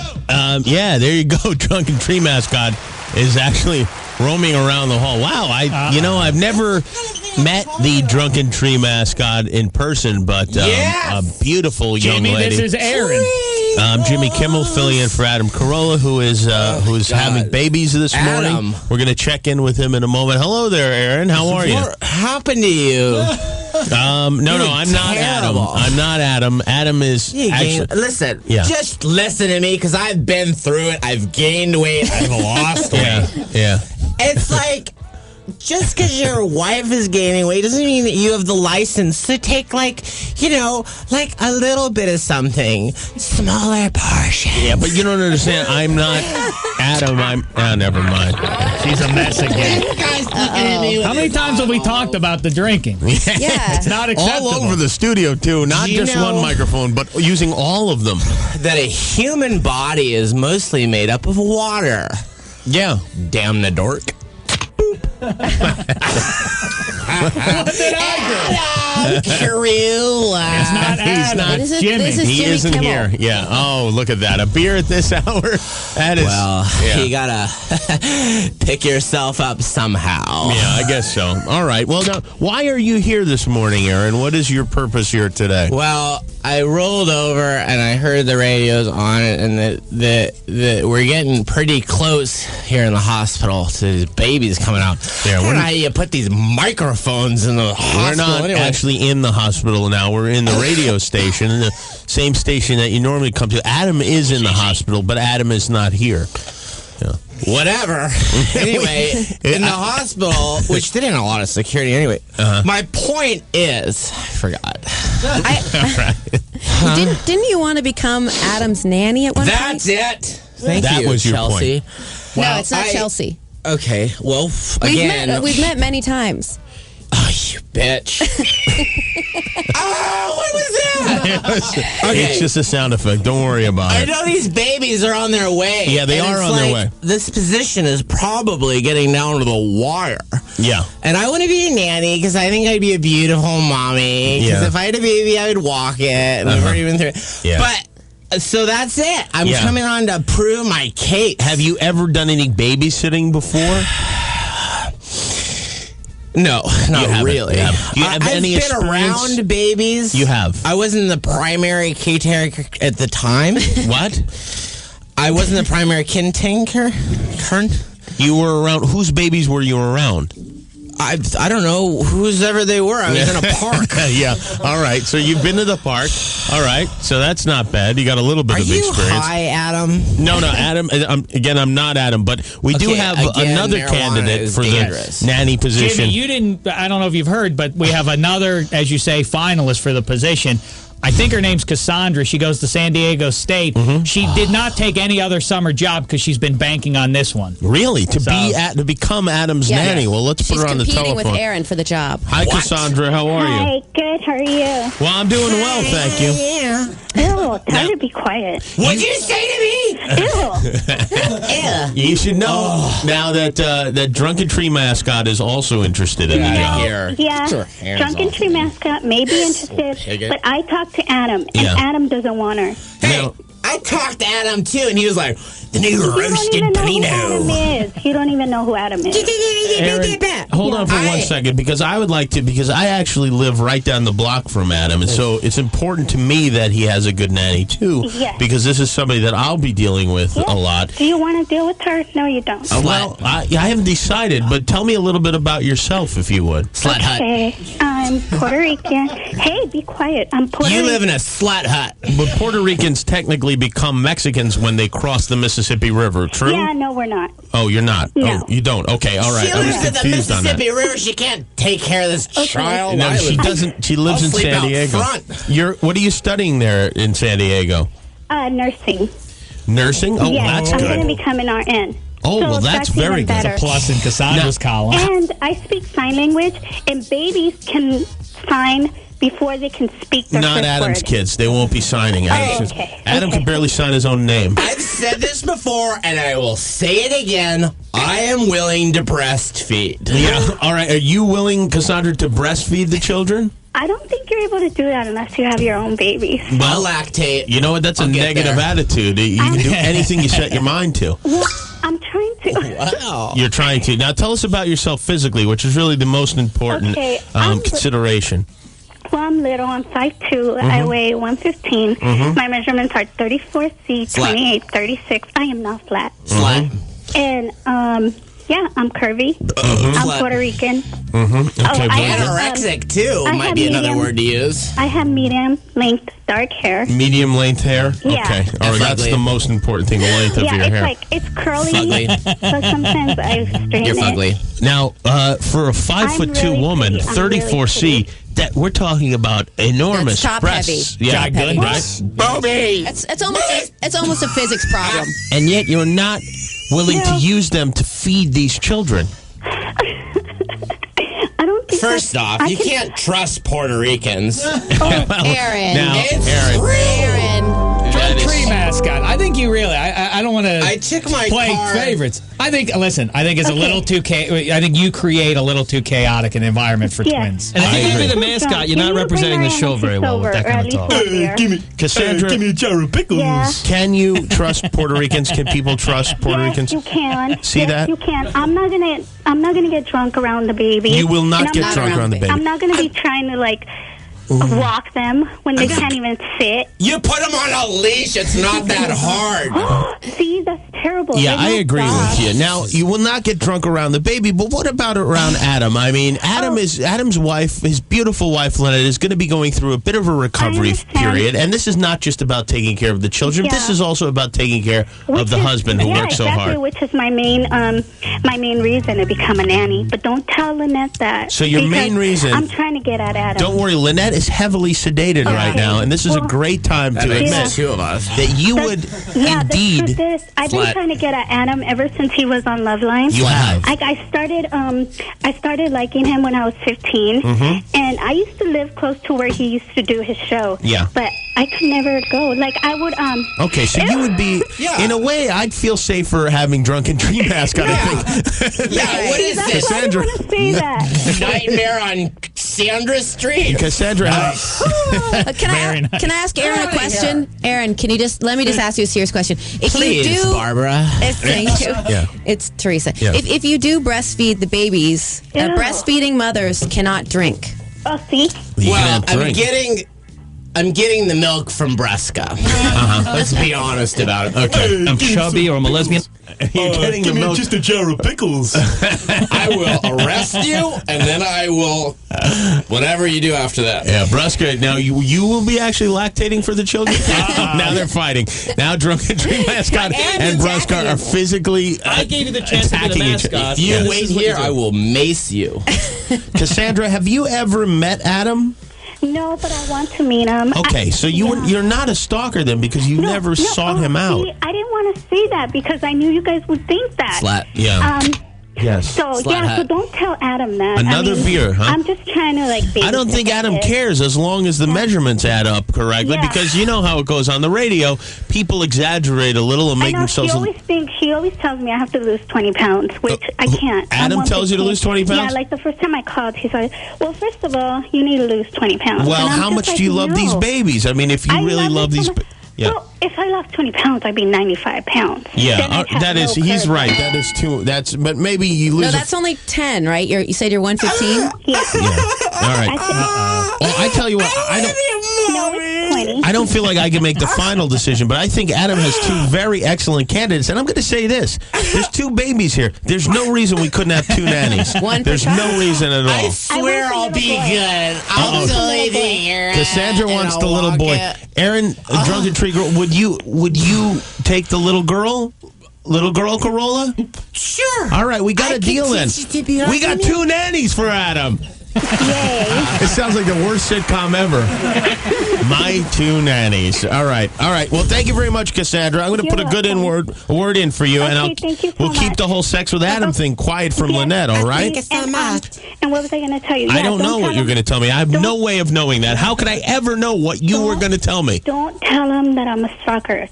Don't tell him that. Oh, you are a stalker. No, I'm not. But you are in love with him, kind of. I am. I'm very much. He'll- Well, I'm more in lust with him. All than I right. am Well, that's Why perfect. don't you meet us down at the police station, honey? We'll All right, take care very of it. good. Thanks to Cassandra in San Diego. We'll be in touch with you very soon. I may need a nanny. Who knows? You know, maybe I'll Your adopt kids something. are like in high school. All right, but well, you know what? Somebody needs to drive them to school and then come back and have sex with me. Thank you, Cassandra. Aaron, drunken tree girl. Thank you so much.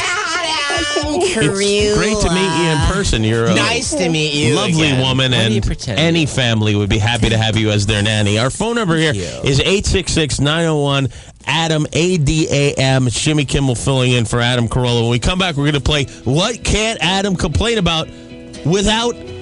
I don't know how we're going to do this without Adam, but we are going to do it. I don't know, but I tell you what, we're going to figure it out during this commercial break, and when we come back, good times. Also, a review of Rocky 6 coming up. And also, so we can play What Can't Adam Complain About, we need callers. We need things like Adam has complained about dolphins. You're right. Big You're right. boobs, beer, so on and so Again, 866-901-ADAM is the telephone number, and we'll be right back. The Adam Carolla Show. You got a question for Deaf Frat Guy? I got a buddy that's throwing a 3-kegger on Friday night. I got to go to traffic school on Saturday morning at 7:30. Pull it all-nighter. Where does it say in the U.S. Constitution that there's a law against going to traffic school wasted? The Adam Carolla Show.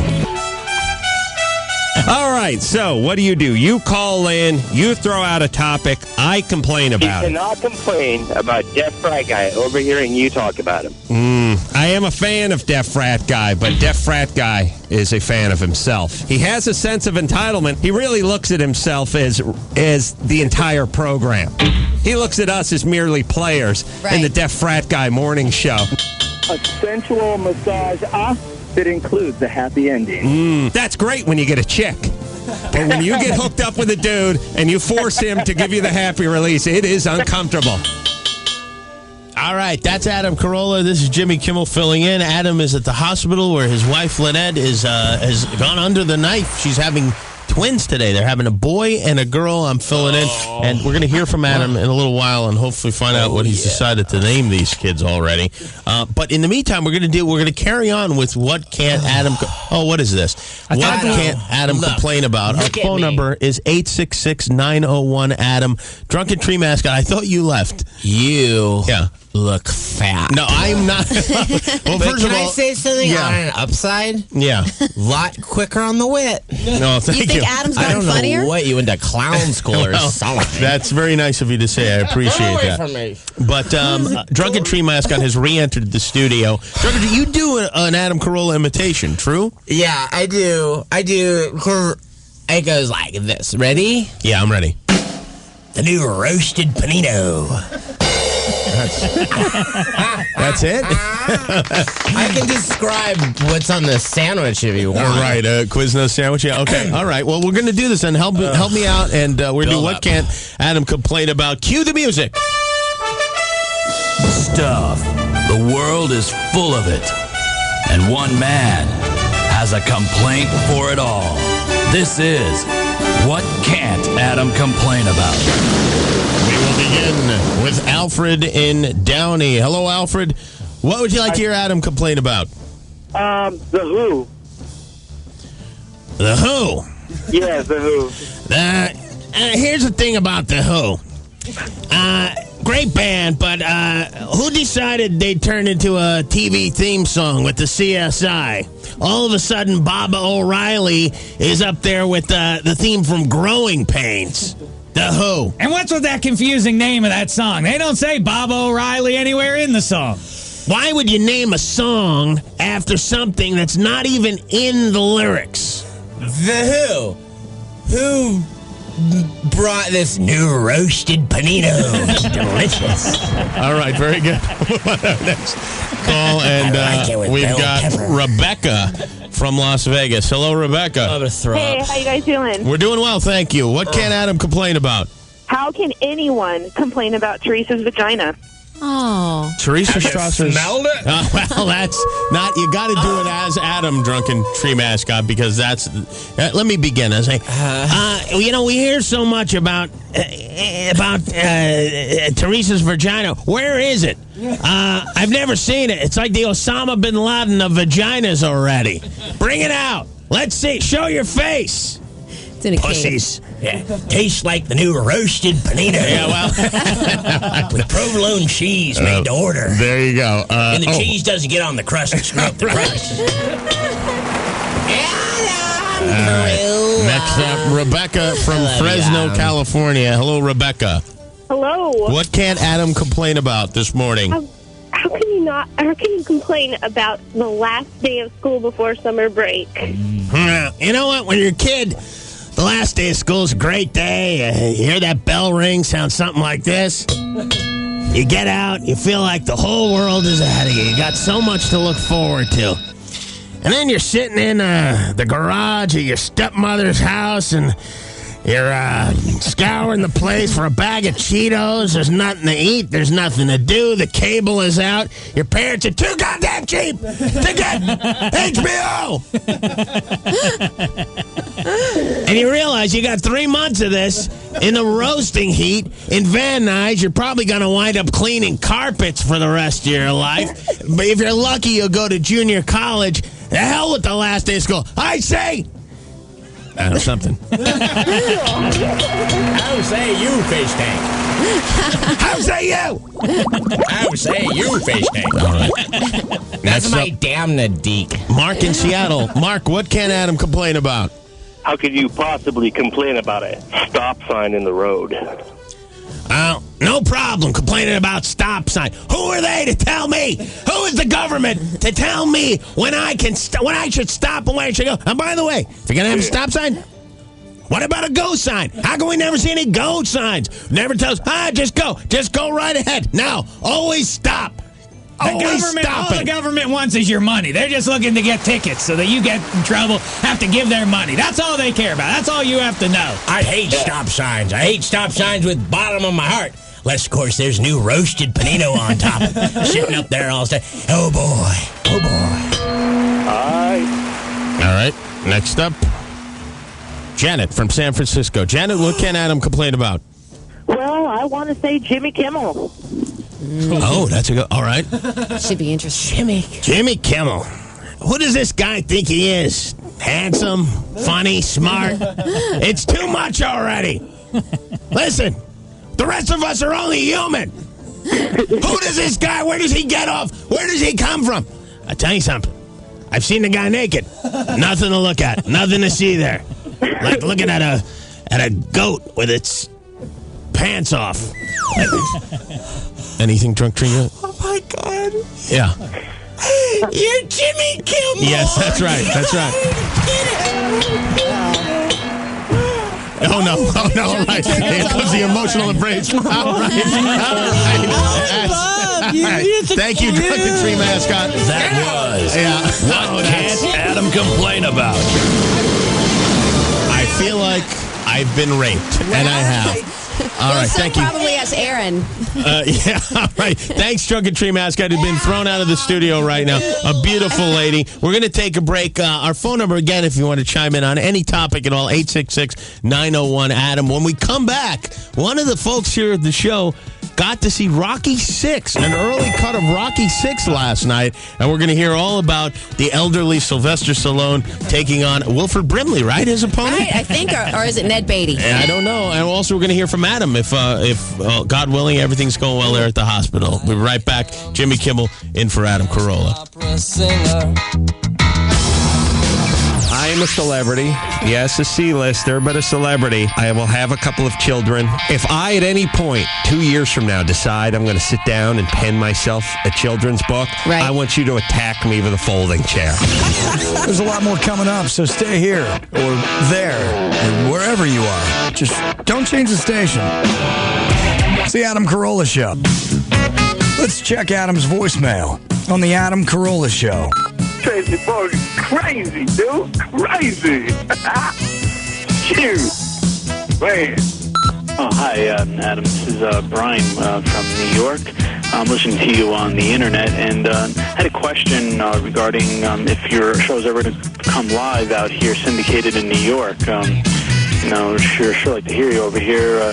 Thanks for the good times in the morning, and look forward to listening to your shows. Now back to the Adam Carolla Show. Scintillating little piece of production there, and the man responsible for it is here with us.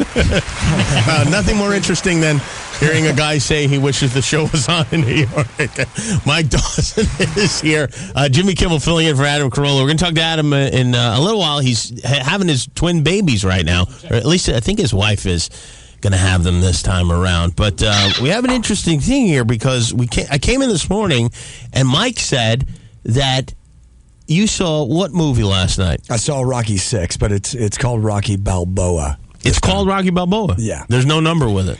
No number at all. Really? Wow, that's interesting. How did you come? This is the movie that many jokes have been made about. In fact, I think we have the. Do we have that? We have a little bit of. We have a little bit of audio from the film Rocky 6. It's an advanced movie. This Christmas, Rocky is 60 and fighting for his life. You're Adrian. I'm dead.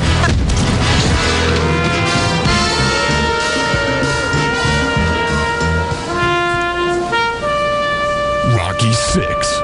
Rocky drops dead. Oh, I thought you said it was called Rocky Balboa. It's actually called Rocky Drops Dead? That would be a great title for the movie. How did it happen that you got to see it? A friend of mine works for MGM. Is he supposed to be showing this to you? Oh, no, they did it inside the MGM kind of studio building. It was a theater with about 50 seats maybe, and a bunch of guys who are really just way too important for themselves all standing around. Why did they ask you to come to it? My friend got the tickets, said it's an advanced screening. She said I was the first one she thought of. You want to go see Rocky? And I said, yeah. Did you have to fill out a comment card or something at the end? I did. And what did you tell us? Well, first of all, tell us what the movie's about. Wait a second. Before we get to that. Yeah.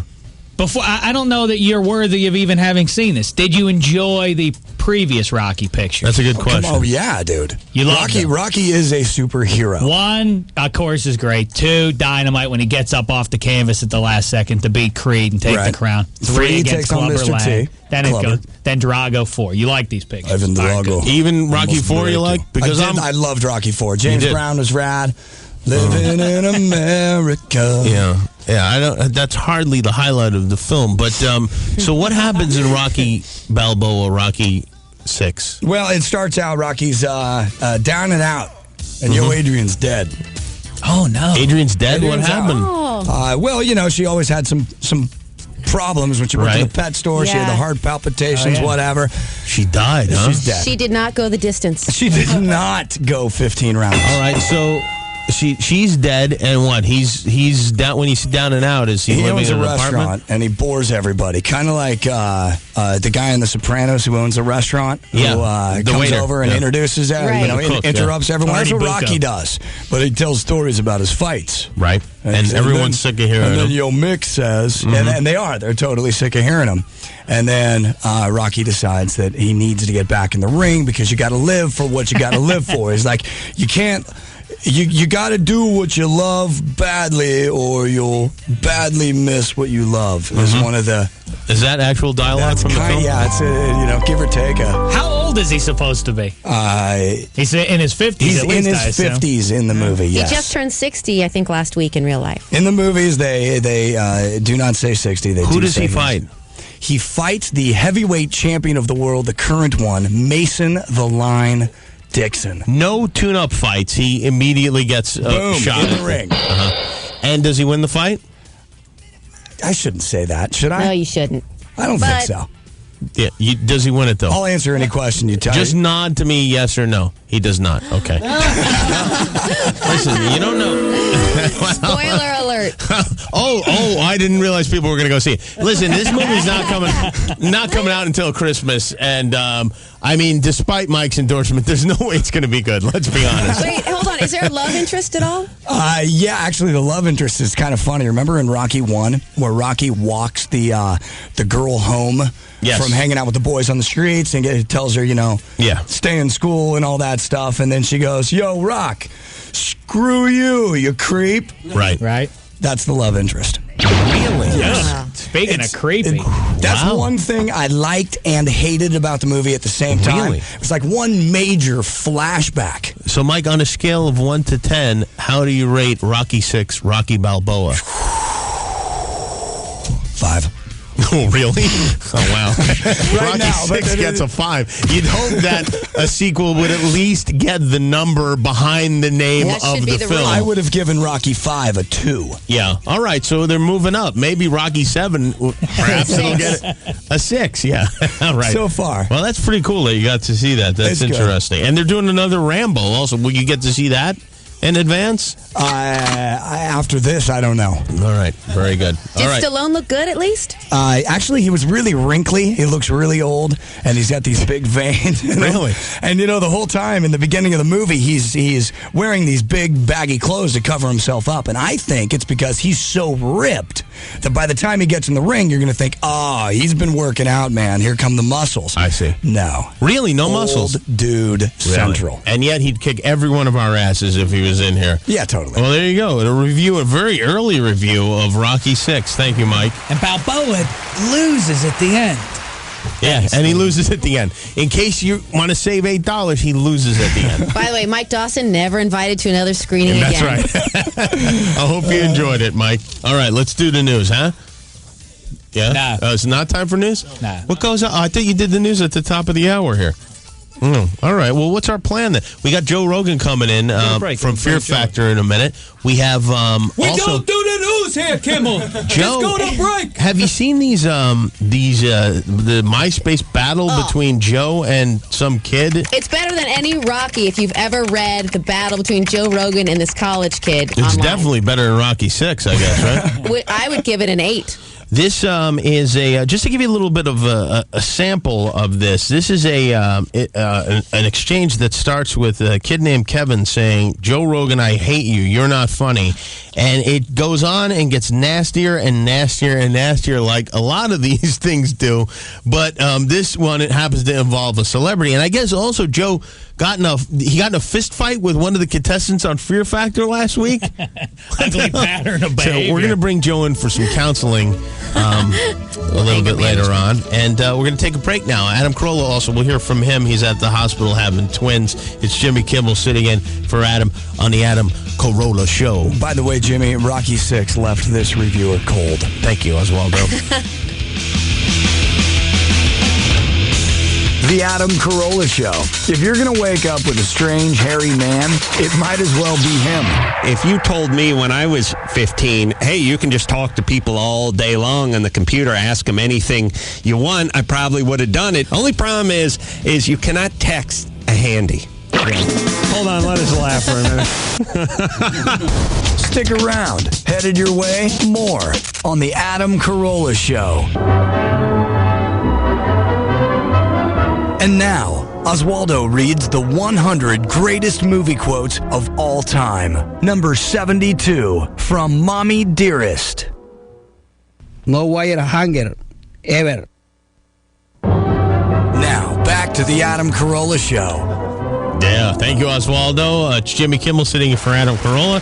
Adam is at the hospital having twin babies. In the meantime, you know what happens when Adam goes away? You know who steps in and fills the gap? None other than Joe Rogan right here. Hi. Joe Rogan is with us from Fear Factor, Tuesday nights at 8. The reality star edition of Fear Factor starts next week on NBC. And you have a gig at the Canyon Club as well on Friday night. This Friday night. Yes. Yeah, go In see Agora Joe Hills. live at 9 o'clock in Agora Hills. West Valley representing. Joe, you two are arch rivals. Kimmel Well, you and know Rogan. what? It's funny you say that because people do presume that, but I happen to like Joe a lot, and not just a little bit, but a lot. And people assume that because Joe followed me on the Man Show, that there's some sort of Joe doesn't like you. bad is what blood that before. What Perhaps are you that is saying, true, man? But everybody's always trying to cause conflict with no, me. because you know people really wanted you to say bad things about us when you took over the Man Show, and you never did. And in fact, you went out of your way to do the opposite, and I do appreciate that. I always did appreciate it. Well, I thought that was ridiculous. I'm about to cry. Why would oh, come on, give me a hug.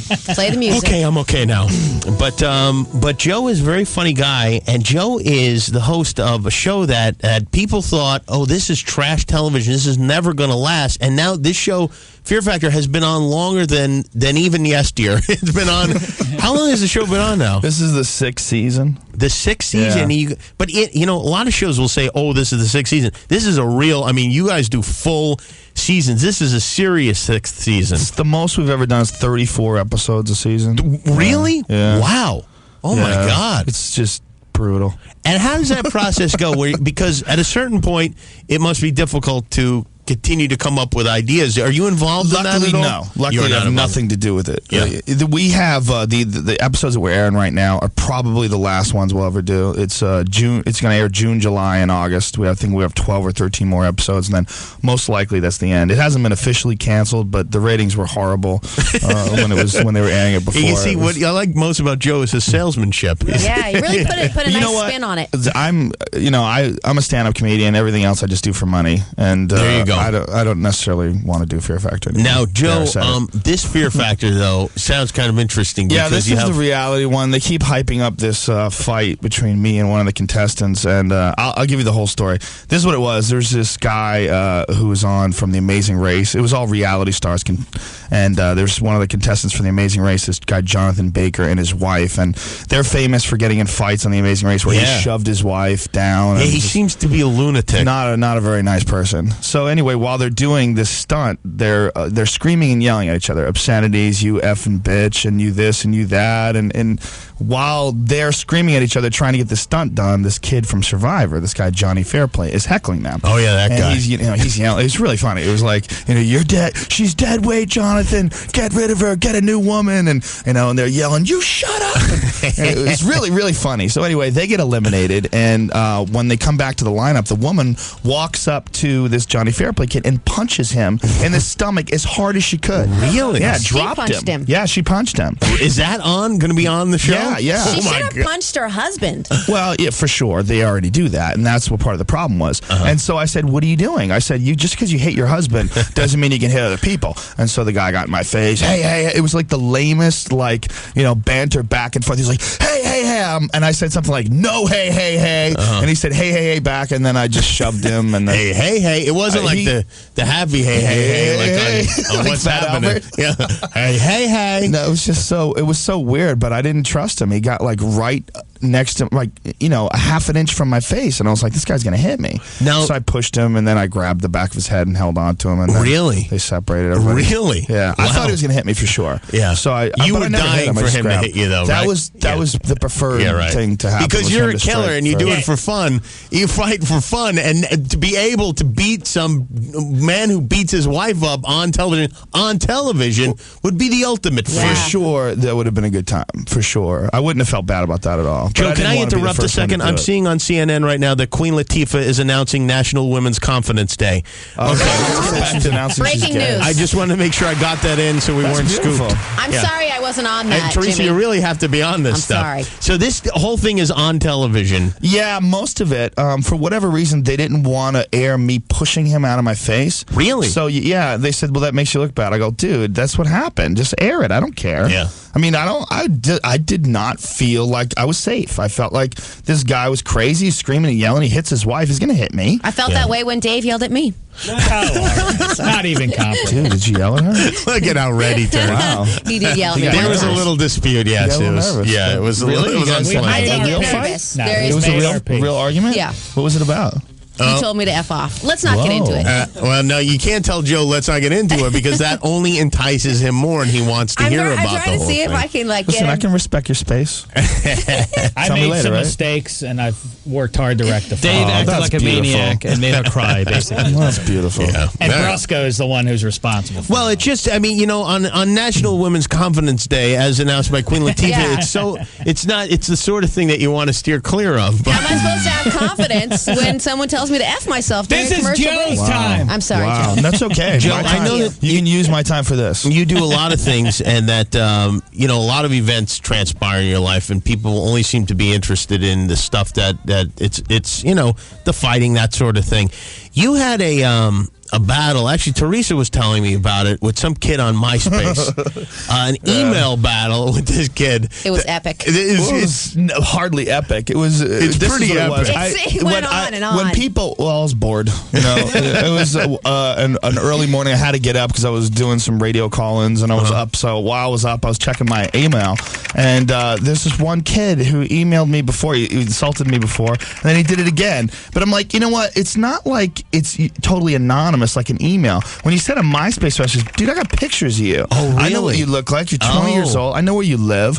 And it's like you want to be mean to some person you don't even know. And so for whatever reason that morning, I decided I'm going to be mean to you too. And let's see how you like it. And we went back and forth. And then, I mean, I never took it personally or anything, but at the end of it, he actually apologized. Oh, And he said did? he said if he saw me in the street, he would shake my hand. I said I would too. Well, I of said, course "No you big would. deal." You kill him. I mean, of course you would shake your hand. So that wasn't the whole point. The point was like, you don't know me. Like, why are you being mean? Like, you're just some random. If you came up to me on the street and said, "I hate you," like face to face, there's a weird thing about the internet where people are removed from the consequences of being crappy to people. Yeah, I That's agree true. with you. They don't. It's like a drive-by insult. They don't have to face you. And so I said, let's just get into a battle. And he calls me a loser, and I'm like, well, okay, let's compare lives. What are you? Can I read a little Yeah, snippet? Teresa's in love with this. She really. I don't know. love That's what's fascinating to me is why I thought it was the lamest thing ever. And it's boring. No, it It's isn't. fascinating to me because it's the type of thing you sort of wish in a way you wish you could say these things to people, but then you think better of it. Yeah, No, well, I never think certain better. people That's my problem. collect their thoughts before typing them and Right. publishing them on MySpace. No. Not Joe Rogan. I don't Joe have Rogan much of a filter between my brain and my mouth. You type and press send, and that's it. Here's a little snippet to this. The kid's a college kid, right, Kevin?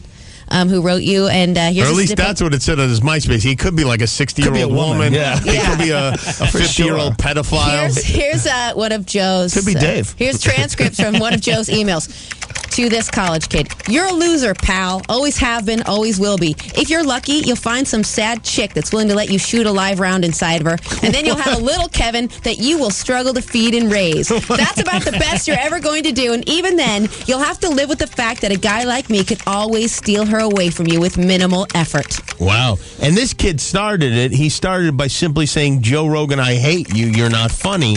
And then you said, I love the fact that you need attention so badly you have to email me that. Enjoy your depression. And he says, you really are an idiot. Yeah, it just went back and forth. Yeah, it goes back and forth. He ends one thing. He says to you, enjoy balding, which is not something a man wants to hear. Well, that's when it was on. I was like, all right, bitch. I don't blame you. You want to get personal, but he's this little fatso. And I'm like, why are you you talking make a about lot of- personal appearances, you ugly little fatso? Yeah, now how do you I know got he's pictures fat? of you, bitch. Oh, you There's saw pictures of him. That's the thing about, people are used to just being able to do that on the internet. Just send off an email or say whatever you want. But with MySpace, it's like, I know where you live. I have pictures of you. I know what you look like. I know your hobbies. I know your interests. Yeah, I could read your blog and know you're retarded. It's like there's so much information. Here's a quiz for the listeners. But I just wanted to be clear that I don't hate this kid, and we actually did have a little back and forth conversation after it was over, and I made up with him. It's no big deal. Here's a quiz from the listeners. Is this an email to his or her fans from A, Joe Rogan, or B, Oprah? You're an ugly fat face zero, and I'm a famous multimillionaire. Those are the facts there, dear sweet Kevin. Well, Kevin actually does. I mean, for a kid against a professional comedian, he does get off some good ones. He says, and not that this is true, Joe. He says, he says, people like you are the reason that everybody thinks they can make it in Hollywood. And because of people like you, look at William Hung. And he also says, you did kill the man show. Insecure, I guess we have something in common because you keep coming back at me. Your career is about over anyway. Do you plan to work at the family hardware store after that? I'll be back after your next message to me. I have a bag of snacky cakes to eat.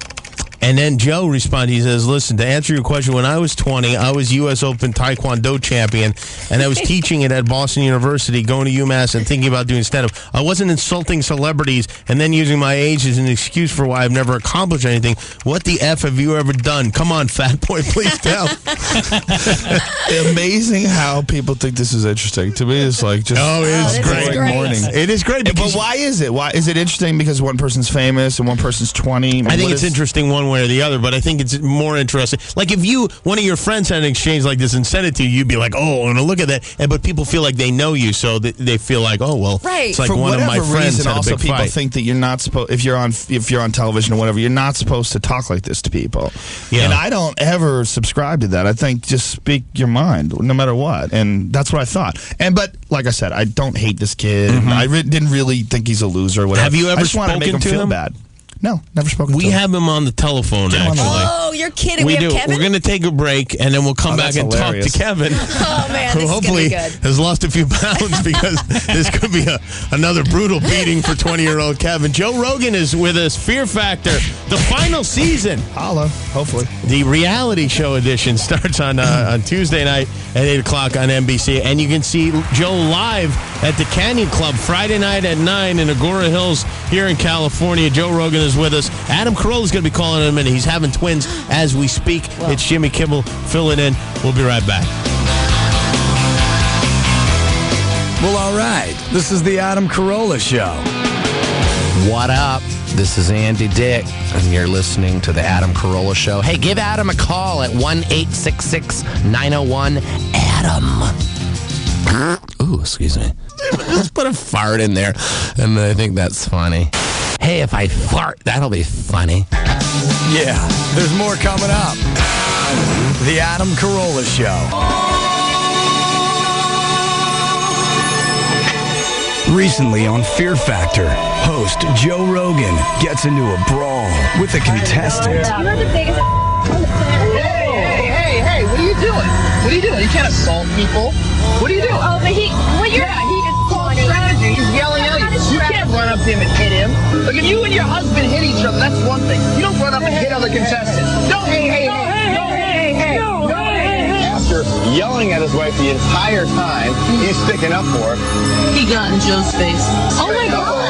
And then all of a sudden they start going at it, and I was like, all right, I gotta break this up because Joe's gonna kill him. Hey. I would have to say that Joe Rogan is about 100 times tougher than Jeff Probst. Everybody was kung fu fighting. Well, I tell you, higher praise has never been bestowed on That's anyone. about as good as it gets. 100 times tougher than Jeff Probst. Joe Rogan is with us. Jimmy Kimmel filling in for Adam Carolla. We really are going to hear from Adam shortly. He's at the hospital. I think the babies are here, and also his right-hand man, Oswaldo, is on the scene. But before that, Joe is here. Fear Factor, Tuesday night at 8 on NBC, the Reality Star edition. You just heard a clip of Joe putting a guy who's at the very least very rough with his wife in his place. And Well, Joe, he did it not rough with his wife, rough with his wife on TV. He shoved his wife to the ground on TV. Like, for instance, the Cosbys, Cliff and Heath and Claire Huxtable, or whatever his name was, they beat the crap out of each other on camera, but never when they were on camera. It was all real life. Yeah. Did Bill beat his wife? No, I made that up, but I'm sure we'll be hearing from Bill's attorneys nonetheless. Joe, you had a battle with a guy on MySpace, a 20-year-old kid. He's a college kid named Kevin. Where is Kevin from?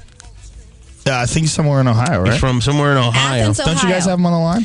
We do have him on the line. I just want talk to to him. quickly recap because Teresa is obsessed with this exchange. It went back and forth. It started with Kevin saying, Joe Rogan, I hate you, you're not funny.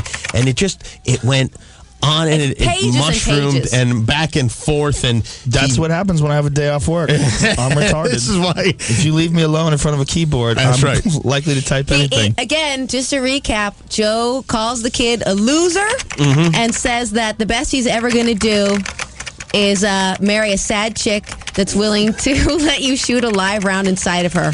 And Kevin is on the telephone right now. Joe and Kevin have never spoken before. Good morning, Kevin. How are you? Hey, pretty good. There he is. That's Kevin. Say hello to Joe. Hey, Joe. What's going on, buddy? dude? How are you, man? Awesome. Now, Kevin, why did you write this email in the first place? You know, I didn't really put much thought into it. You know, I rolled out of bed and, I don't know, kind of snowballed from there. What, and you went on to Joe Rogan's MySpace page? No, I checked my email, you know. Uh-huh. I get emails from, like, whatever things come from MySpace. Uh-huh. And I had a flooded email account from, like, 20, like, event invitations in, like, L.A. And, you know, I'm from Ohio, so of course I'm going to be there in L.A. Invitations to do what? Show up at some comedy show that Joe would be at. Oh, I see. Because, yeah, when you sign up, well, had you signed up for Joe's MySpace? Actually, he invited me as a friend to him. Okay. So, like...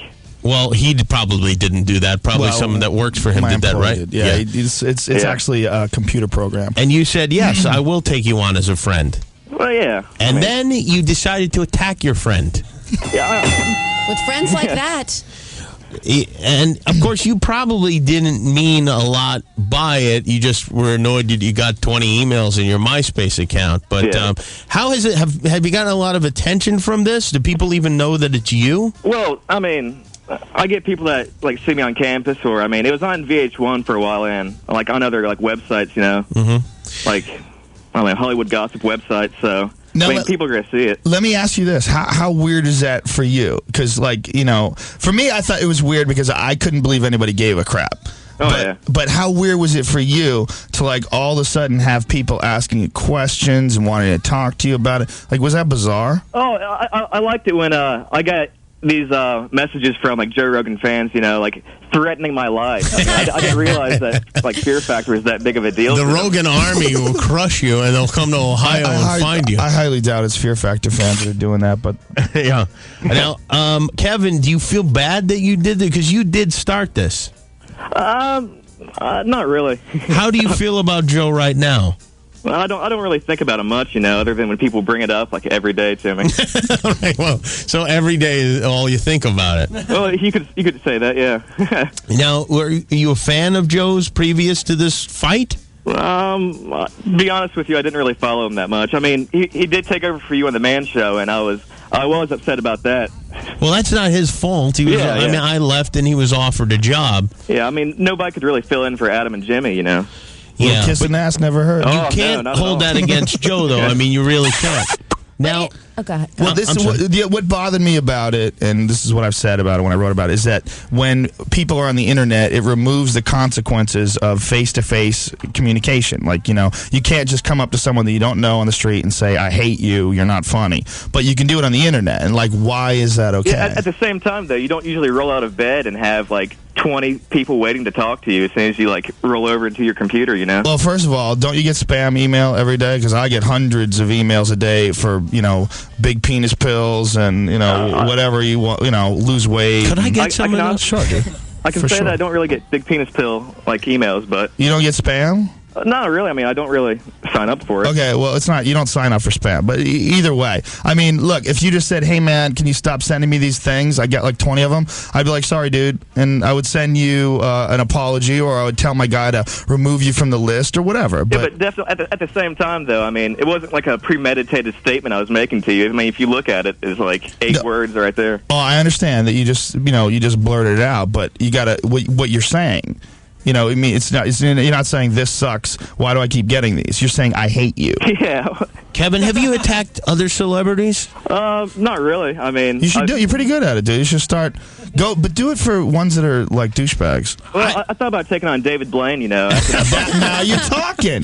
That seems Dude, fair. let's go together on this. You team up Let's on have a David cooperative Blaine. effort. Yeah, somebody goes in with a hammer and smashes his next snow globe that he traps himself That in. is some serious David Blaine trickery, my friend. Yeah, hold down his air hose next time. I tell you what, I am so glad to hear you guys talk this out because I hate to see any sort of conflict. It upsets me to know that celebrities and their My fans problem are is not I getting enjoy along. conflict. I enjoy when people heckle in an audience. I get a kick out of it. I think it's funny because there's always something more to it than what's being said. Well, that's what fascinates me. Kevin, can I ask you a question? Because obviously you could have just written back unsubscribe, but instead you took the time to write, I hate you, you're not funny, and I'm just curious, what was going through your mind? Well, I mean, people are like asking me that, saying like, "Oh, why did you go out of your way to make this big attack on them?" But when you're on the internet, all you have to do is type one little line and press enter. Exactly my point. But Joe's you're a real removed from the person. consequences of being crappy to not people. at all. Well, maybe that a little bit, but I mean, it's not like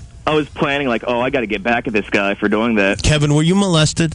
A who few hurt times, you? yeah. You were. No. Kevin, I'm so glad that we could get you and Joe on the phone together and work this out because that's the thing. If the Israelis and the Arabs, if they could sit down on a MySpace account and then on a radio show together, I think that we wouldn't have this conflict. Well, in the Middle to East. Kevin's credit, he actually wrote in another message to me at the end of all this that if he saw him on the street, he would come up to me and introduce himself and offer to shake my hand. Right, and I it's said if he behind did your that, back. I would. I would feel like totally that's shake no your hand. longer true, though. I feel like this scab has been picked off prematurely now. That's because you're a little bitch. You don't understand how people can just walk away from There's a hint things. of attitude Yeah, in this that's guy's because you're a voice. little woman hater and a bitch. Leave her alone and leave me alone, sir. Joe, I will pay you $100 if you punch him in the face. I'm throwing in another 50. Wow, that's Wow, $150. this is really turned into If Fear Factor does get canceled, I might need that money. another successful episode of the Dr. Phil Show. Well, thank you for. Hey, Kevin, it was nice talking to you, man. Seriously. Hey, can I get like a windbreaker or anything like that? We'll send you out a windbreaker. Are That's you right. effing stupid? Hang on, Adam. I mean, Kevin, rather. Adam, on the other hand, is Adam Carolla is in the hospital, and we have his right-hand man, Osvaldo, on the phone right now, who is at the hospital as well. What's going on, Ozzy? I see the baby, man. A wonderful baby. Okay, now they were supposed to have twins. Did they have twins? Yeah, you have a boy and girl. Are they healthy? Yeah.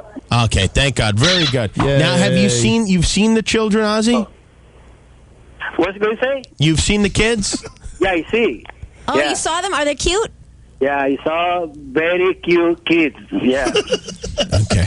Yeah, the boy is a long one. The boy's a and long the one? girl is a little one. A long one? I think so, it's 6 and 5 pounds. 7.5? 6 and 5 pounds? 6 and 5? Yeah, 6 something and 5 something. 6 something and 5 something. Who's bigger, the boy or the girl? The boy. Oh, the boy. Thank goodness. There's nothing worse than you get sister kicking your ass all your life. Or you get the fat sister. That's no good. You know what? Well, that's great news, Ozzy. And how is Lynette doing? I don't know. I don't see. It's come back to the room, the recovery room, after 15 minutes. Mm-hmm. I didn't understand any of that, but perhaps Adam can help us translate because Adam is on the telephone right now. Can I put them on together? Yeah. Okay. I don't know how to work this stuff here because I'm just a temp. Adam, how are you? Yeah. Hey, congratulations, buddy. Congratulations, dude. Thank you. Joe Rogan is here with us, and I've been Ozzy is on the phone listening. as well. Yeah. Hey, Ozzy, I want to apologize. When Ozzy walked into the waiting room, they handed him a mop, and I thought that's way out of line. I agree with you. So tell us about the kids.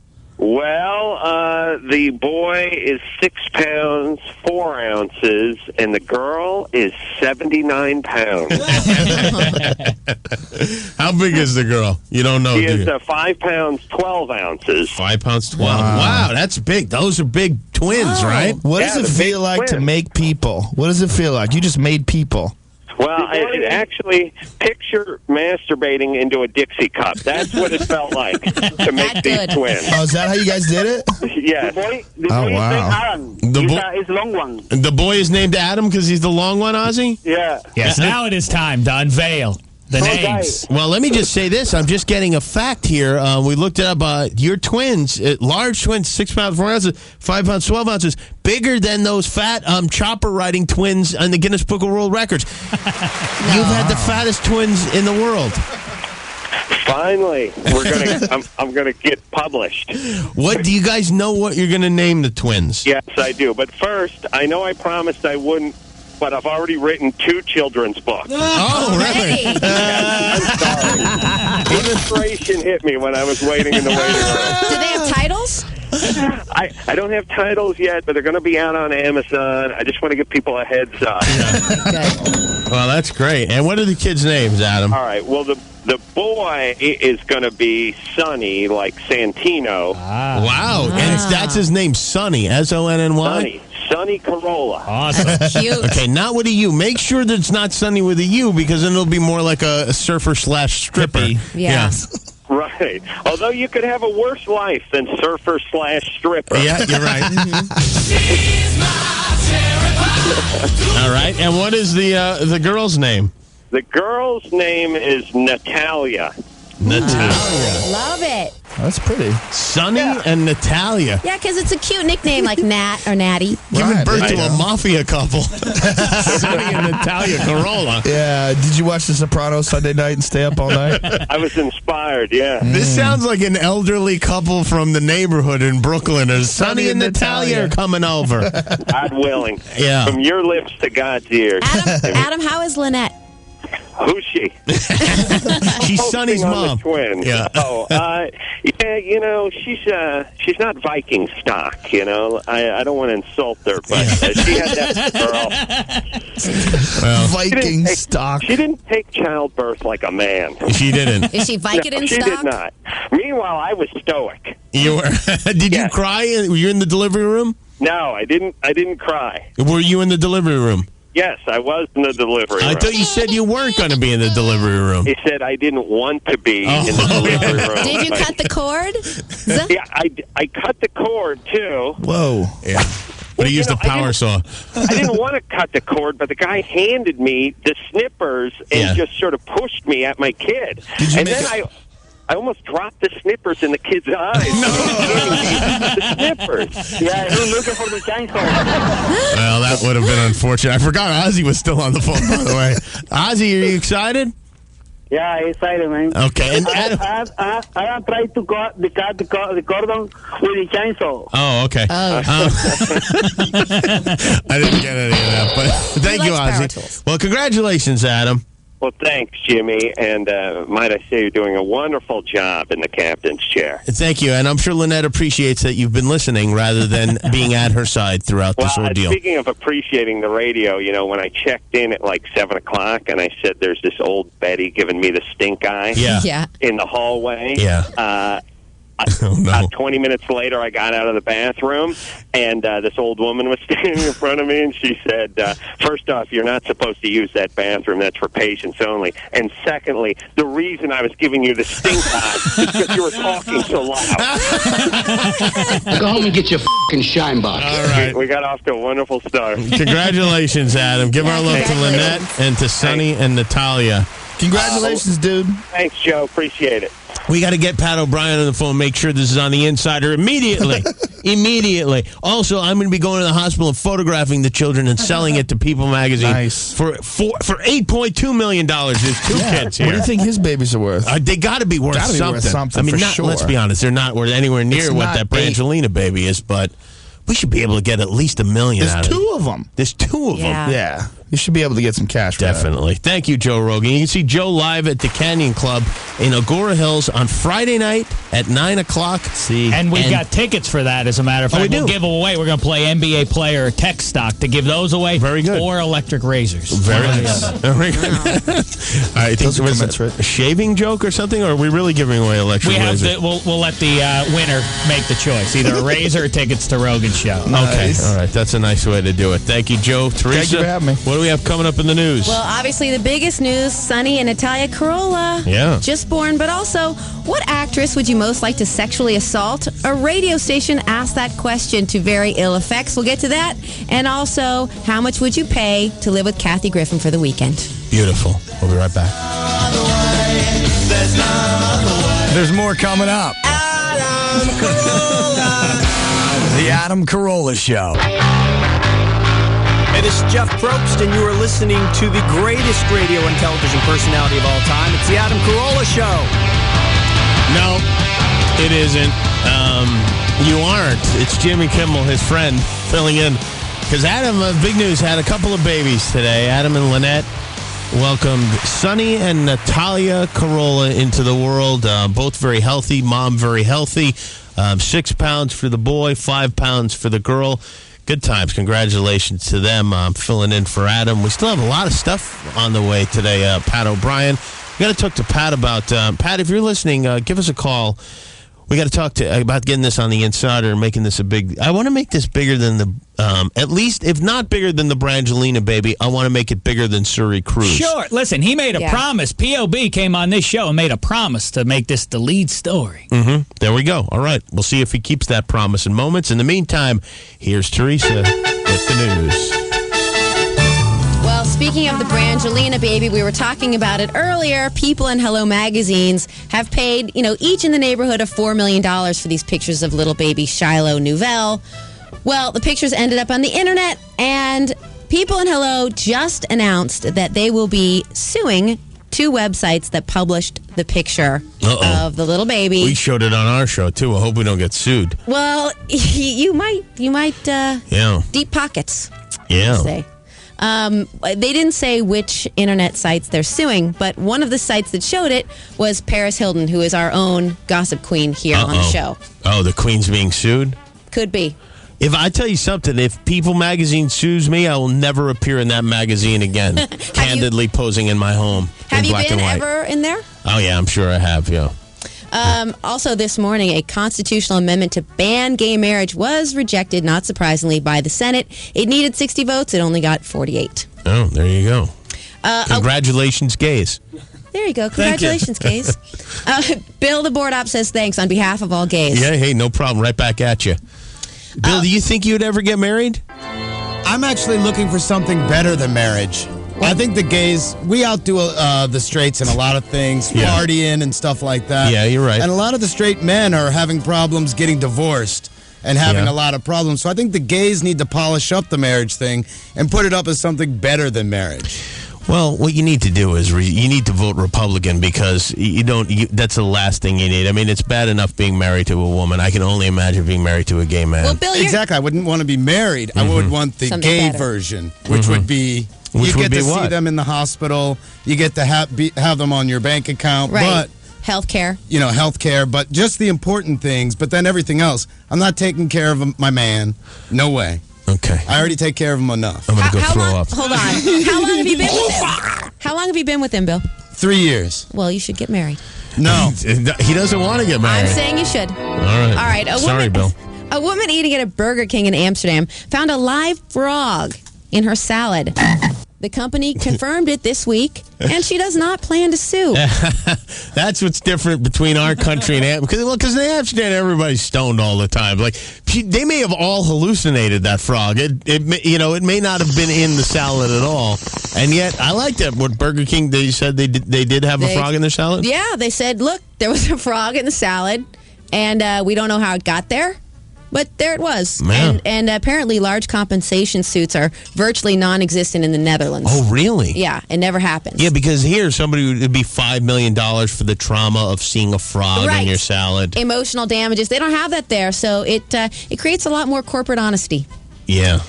A Hong Kong radio show apologized yesterday for conducting an online poll asking listeners to vote on which actress they would most like to sexually assault. Yeah, after widespread criticism, the radio station took down the poll, and the hosts apologized, promising to be more careful about future content. Wow. Well, who finished number one?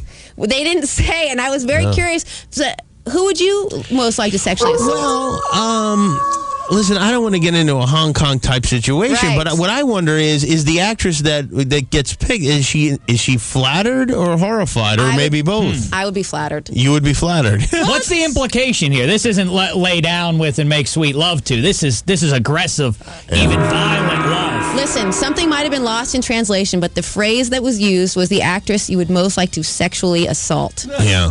Wow. It does seem to promote violence against women, and I'm glad they took it off their site. Yes, thank goodness. Thank goodness. Kathy Griffin, if you watch her show, My Life on the D-List. She's the one I would pick. You would most like to sexually assault Kathy Griffin. Yes, I think would. she'd be flattered. I would like to make sweet love to Kathy Griffin. Well, the two of you actually did have an interaction, which she replayed on her show, My Life on the D-List. Here it is. Here's the thing. When you're on the D-list, you got to work a little harder. So I am auctioning off a weekend at my house. Come on, you can live with me for the weekend. Now, you will be in the house. Yes. You will be in the house. I'm going to be there. Matt's going to be there. And you come and you spend the weekend at my house. Any stranger who gives the money can come stay in your home with you. And what kind of people do you think you're going to attract for this? Gay hustlers. Do you remember that? I do remember it. Yeah, I forgot. What happened with that? Here's the sad postscript. A first bid came in on eBay, $28,000. It looked like it was going to be a big thing. Really? And then the guy pulled out. And then the next bidder pulled out. Really? This happened 10 times. What? 10 times? Until it went down to $4,000, and then it sunk below, and no word on how much the weekend sold for. Wow. If Kathy wants to call in. Kathy's got to spend a weekend now for like $1,500 with some lunatic? $25. Nothing. You lose. That's very sad. Yes, I don't know exactly how low it She went. may get demoted to the F list with something like that. She's getting dangerously close. Yeah. Although I'm a huge fan of hers. The biggest news, of course, of the day around here is that Adam Carolla and his wife Lynette had their twins, Sonny Carolla, 6 pounds, 5 ounces, and little sister twin Natalia, 5 pounds, 12 ounces. News agencies from all over the world have been contacting us already, asking for pictures of the babies. Right. I'm going to say this right now. We would not ever violate Adam and Lynette's privacy for less than $1 million U.S. cash. Never. What about Canadian? And how dare they for even asking? No, we do not accept those worthless Canadian dollars. U.S. $1 million cash. Thank you very much. And I'm going to be taking my camera to the hospital on my way to work from the show, where I will snap those very valuable photographs before anybody else can get them. Be like a little paparazzi right there in the hospital with Adam. Would you donate the money? I will not donate the money to charity. No. I'm Teresa Strasser, and that's the news. It's time for Dave Damashek's number one sports. Number one sports. Do it, Dave. Well, the big news for fans of the Bums, Eric Gagne got his first save in almost a year, and the Dodgers beat the Metropolitans. Also, some more winners for you. Halos, Athletics, Mariners, and the gigantic Snakes and Padres. Losers. But they'll probably get another chance sometime soon to get back. NBA Finals tomorrow. Miami Heat at the Dallas Mavericks. But even better news. This just in. I think you're going to be excited about this, Kimmel. I can't wait. LA Times is apparently reporting that they are going to have an advice column written by Mr. Kobe Bryant. No. Wait, Yes. is it on who he'd most like to sexually assault? The anonymous source says the subjects he's going to cover, anything from relationship to financial advice. Wow. How to take a tour of a hotel. Come on now. Let me see that. That can't be real. What? Is it going to be in the sports section? Oh, this is in Jimmy's Dream Magazine.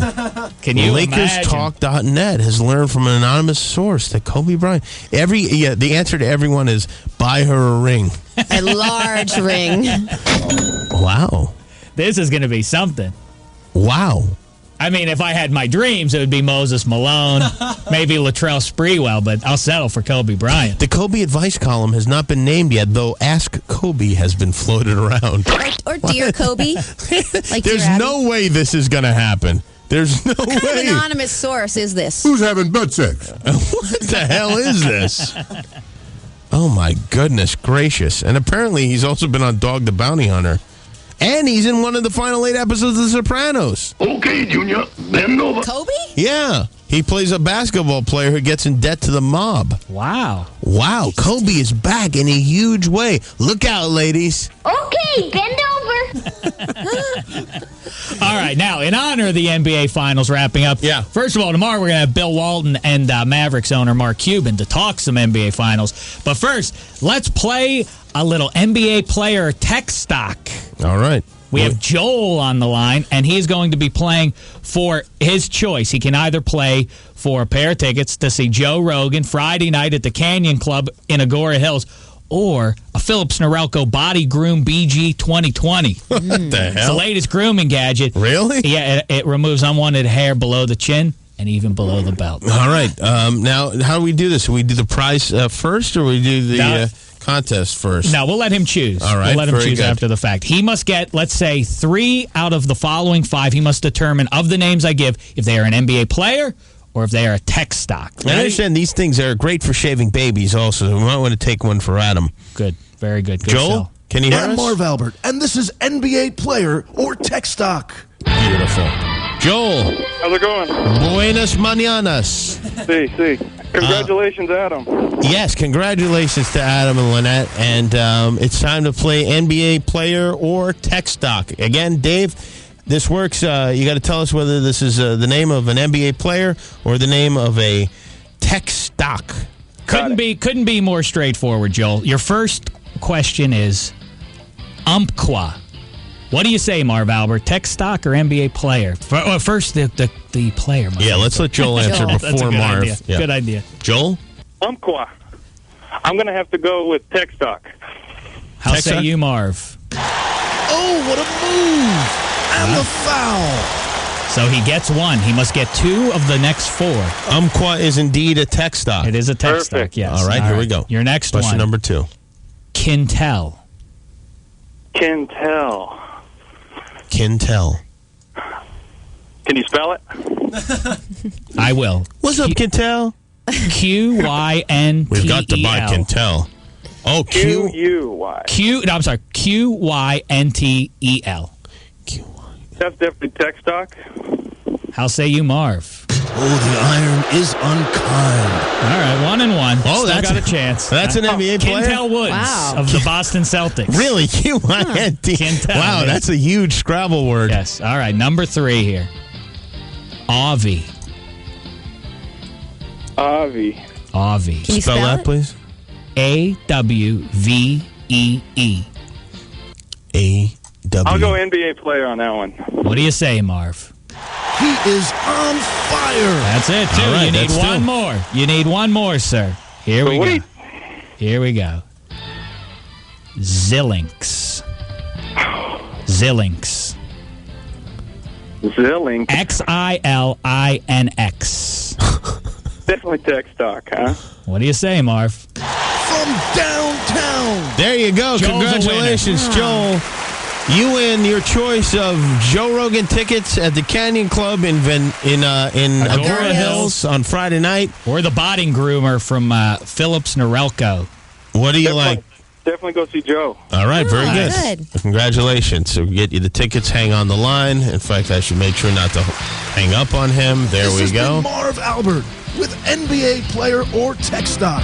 Thank you, I Marv. bid you all a good morning. And we bid that back to you. Pat O'Brien is on the telephone. We're going to take a break. We're going to talk to him about the new birth of the Carolla twins who are here. We'll give you all the details in case you haven't heard them 13 times already. We'll be right back.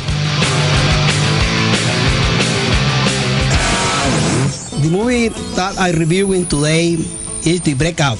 Jennifer Aniston is Brock Mayer walking naked. She's walking naked, yeah. Yeah, good body. Mm-hmm. But the face is not so much? Use the pillow, don't worry.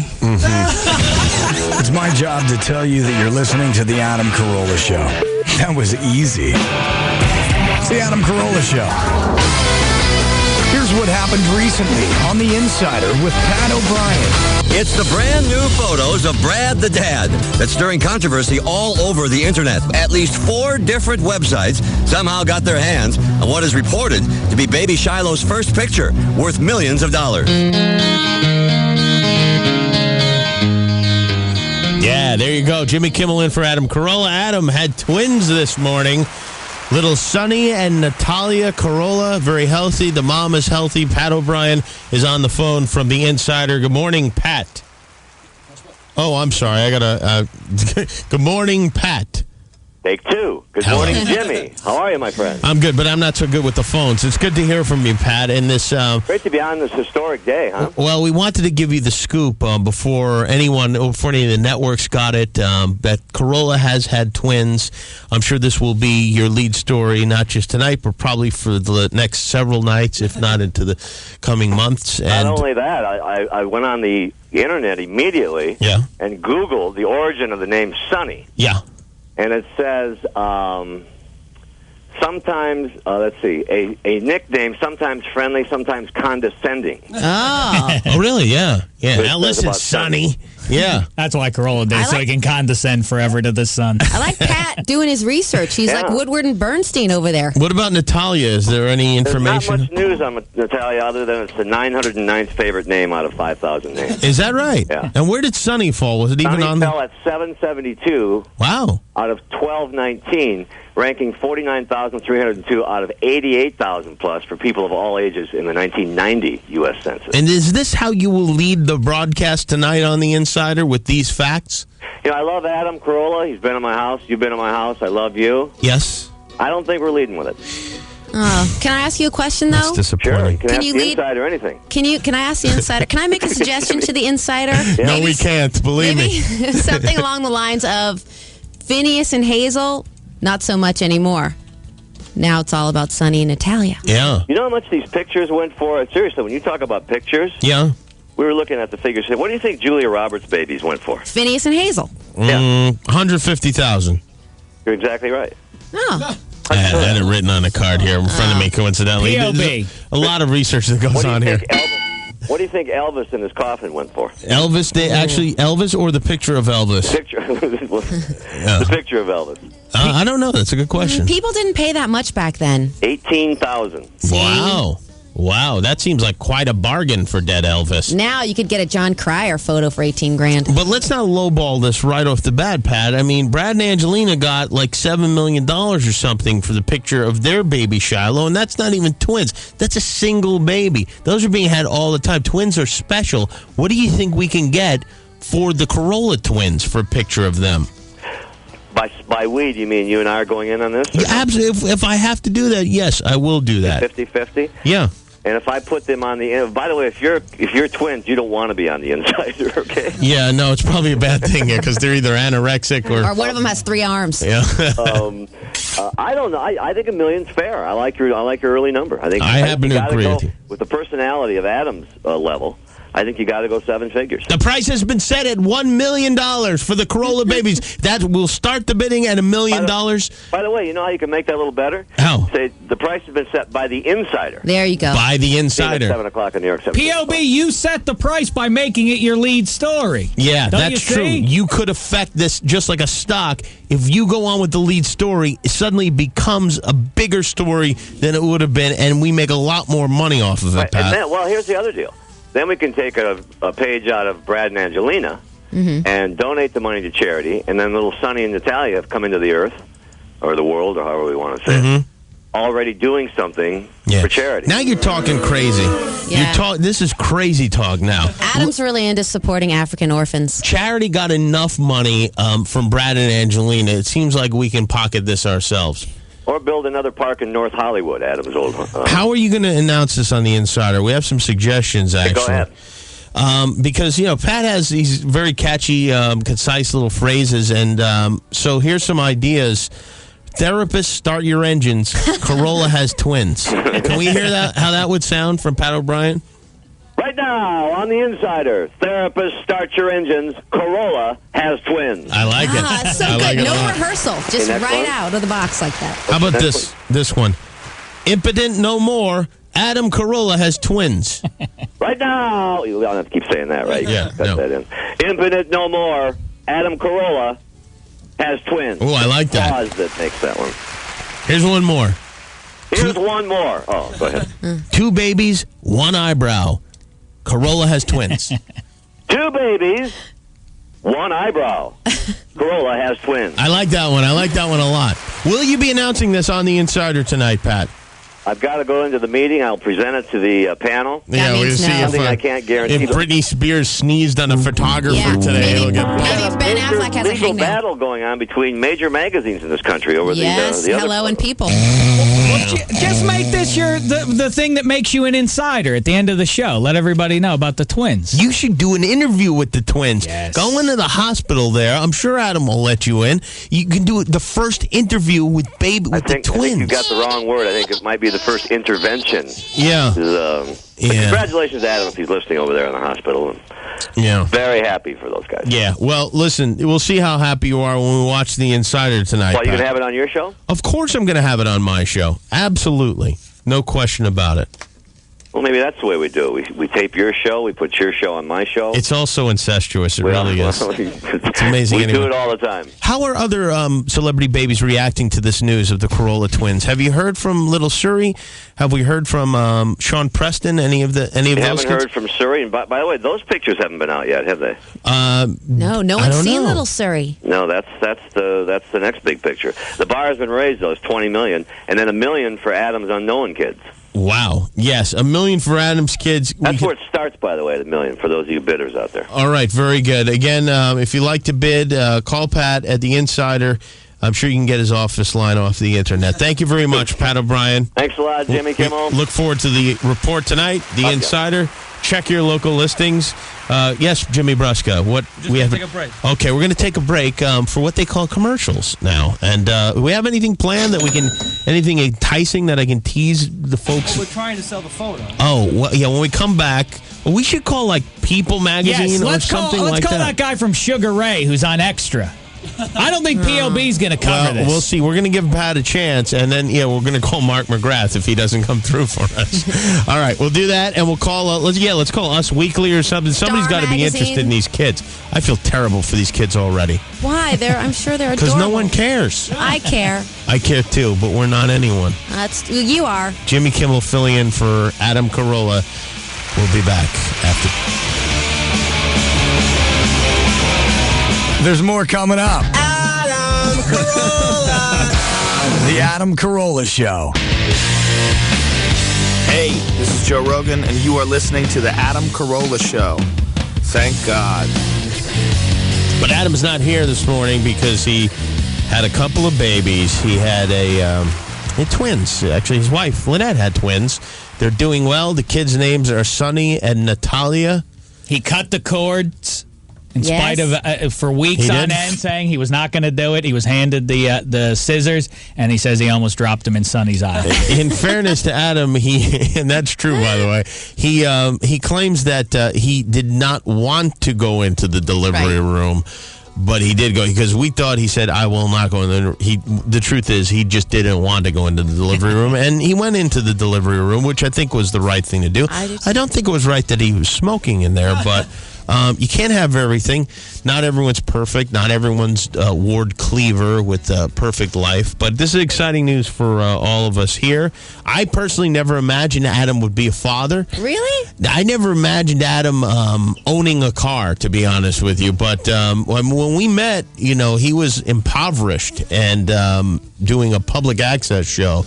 And I wasn't doing that much better myself. And it's weird to imagine Adam holding a kid, and I mean, I still am skeptical. I think he's going to be a good dad. I think he will be a good dad too, but it's a role that I never really imagined. I mean, he's not a guy that thinks about others.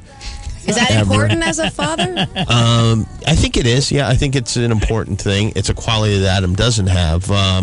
By the way, Adam's biggest fan is here right now. And Webmaster Billy. Billy, you and by the way, they need to change that title Webmaster, because for a chubby teenage boy, it's too much. It should not be Webmaster. It should be like Web Gopher should be your title. Web Gopher. Well, that's why I'm on radio. I'm not on TV. I'm on radio. You shouldn't even be on the radio. Let's be honest with you. I mean, let's all be honest for a second now, to respect the new children that came into this world. How do you feel about this, about two new little Carollas? Oh, my God. It's amazing. Mm-hmm. You're not I love at all... them already. Do you feel any jealousy that, Adam will now be loving a child more, perhaps, than he loves you? I don't really, because he's still going to be here every day, and I'm still. You keep telling yourself that. Yeah, but no, I'm still going to love him the same. Happiest day of your life, Billy? Happiest day of my life. This is the happiest day of your life? Yes. Are you disappointed that he did not name the kids, either of the children, after you? I am a little disappointed, yeah. I'll be honest, I'm a little disappointed also. I would have at least liked a Jamisha for his daughter. But the problem is that Adam really couldn't name his son after me, and this is what I'm telling myself, because my name is James, and his father's name is James, and he couldn't do, he wouldn't want to do that because it would be almost an admission of something. I don't know what, but he can't do it because he wouldn't want to give his father that honor. And I don't blame him. It's a touching story. His father was not a good parent, and I just hope he does better. What do you think? Do you suppose his parents are there, Jimmy? Oh, at the hospital? Yeah. Well, let's check in with Oswaldo and see. Can we get Oswaldo on the phone? I don't want to bother Adam again if we can avoid it. But Ozzy is there. Ozzy's Adam's right-hand man, and he's been at his side. I hope he washed his hands, by the way, Oswaldo. Making some flap steak. There's a lot of construction work at Adam's house, and he's been at the hospital reporting and doing a great job of it all morning. And we can get him on the phone. I'm going to guess that the parents are not there. I'm going to guess that Adam's sister maybe is there, and I'm going to guess that maybe one of Lynette's parents, or perhaps I have a bad feeling that Mo Damashek is more excited about this. Wait than a second. Adam's Your mom? Adam's parents are not at the hospital. My guess is that they are not at the hospital. My guess is not only they're not at the hospital, they probably don't know about this yet. Yeah. All right, do we know? Can we get Ozzy on the telephone? Well, Lauren's on. Adam's sister's on. Oh, Adam's sister is. Oh, well, there you go. There we go. Hello, Lauren. Good morning and congratulations. Thank you. Now, are your parents there at the hospital? Yes, actually. Well, my mother's here, Uh-huh. and Okay. I recently got here, so I'm not sure what the plan is with my father. Okay. All right. Do you agree? Do you think there's any truth to? Because I would have liked Adam to have named his son after me, but do you think it's possible that he decided not to do that because it's also your father's name? Well, I think I'm not sure. Yeah, Jimmy, there could be a connection there, Yeah. and maybe not quite Italian sounding enough. How dare you? When did Adam become so Italian all of a sudden, by the way? I'm not sure. Just recently. Yeah, just Sopranos recently. season 3. It was fun when Vito went gay, Adam went Italian also.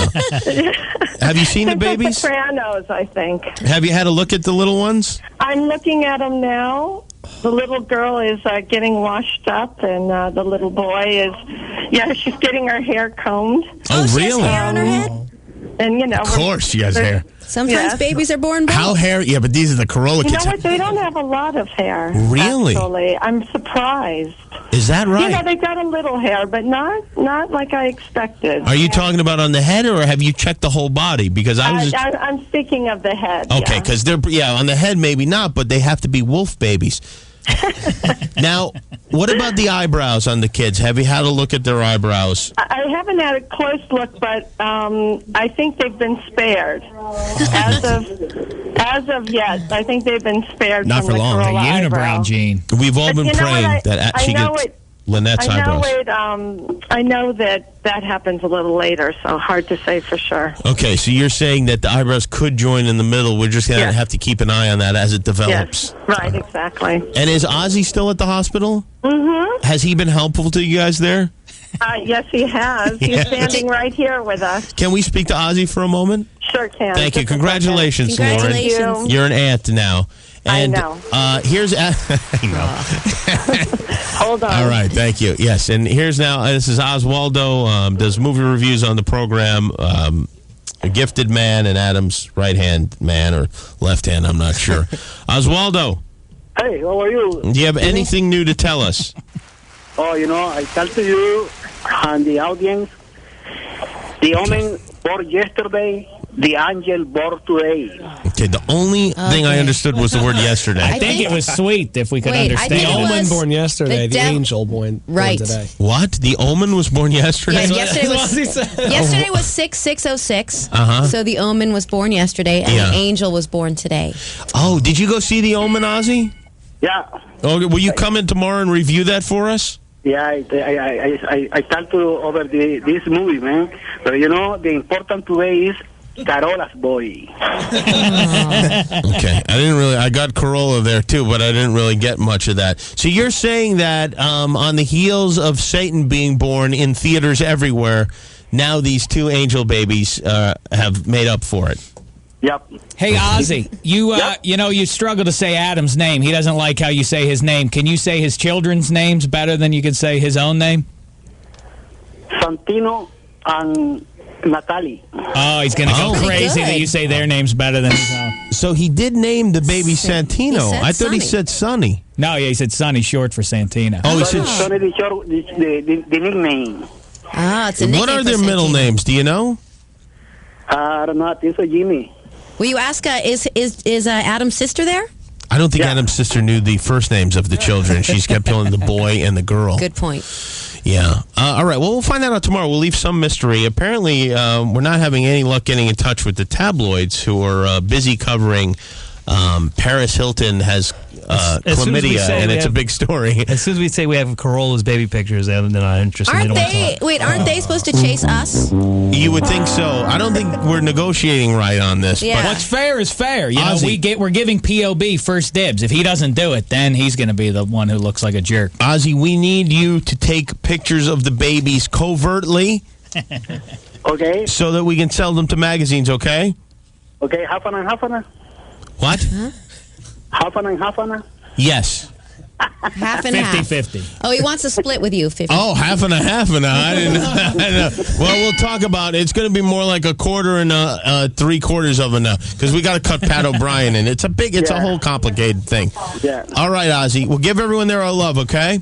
Okay. Let me hear you. Let me hear you give everyone our love.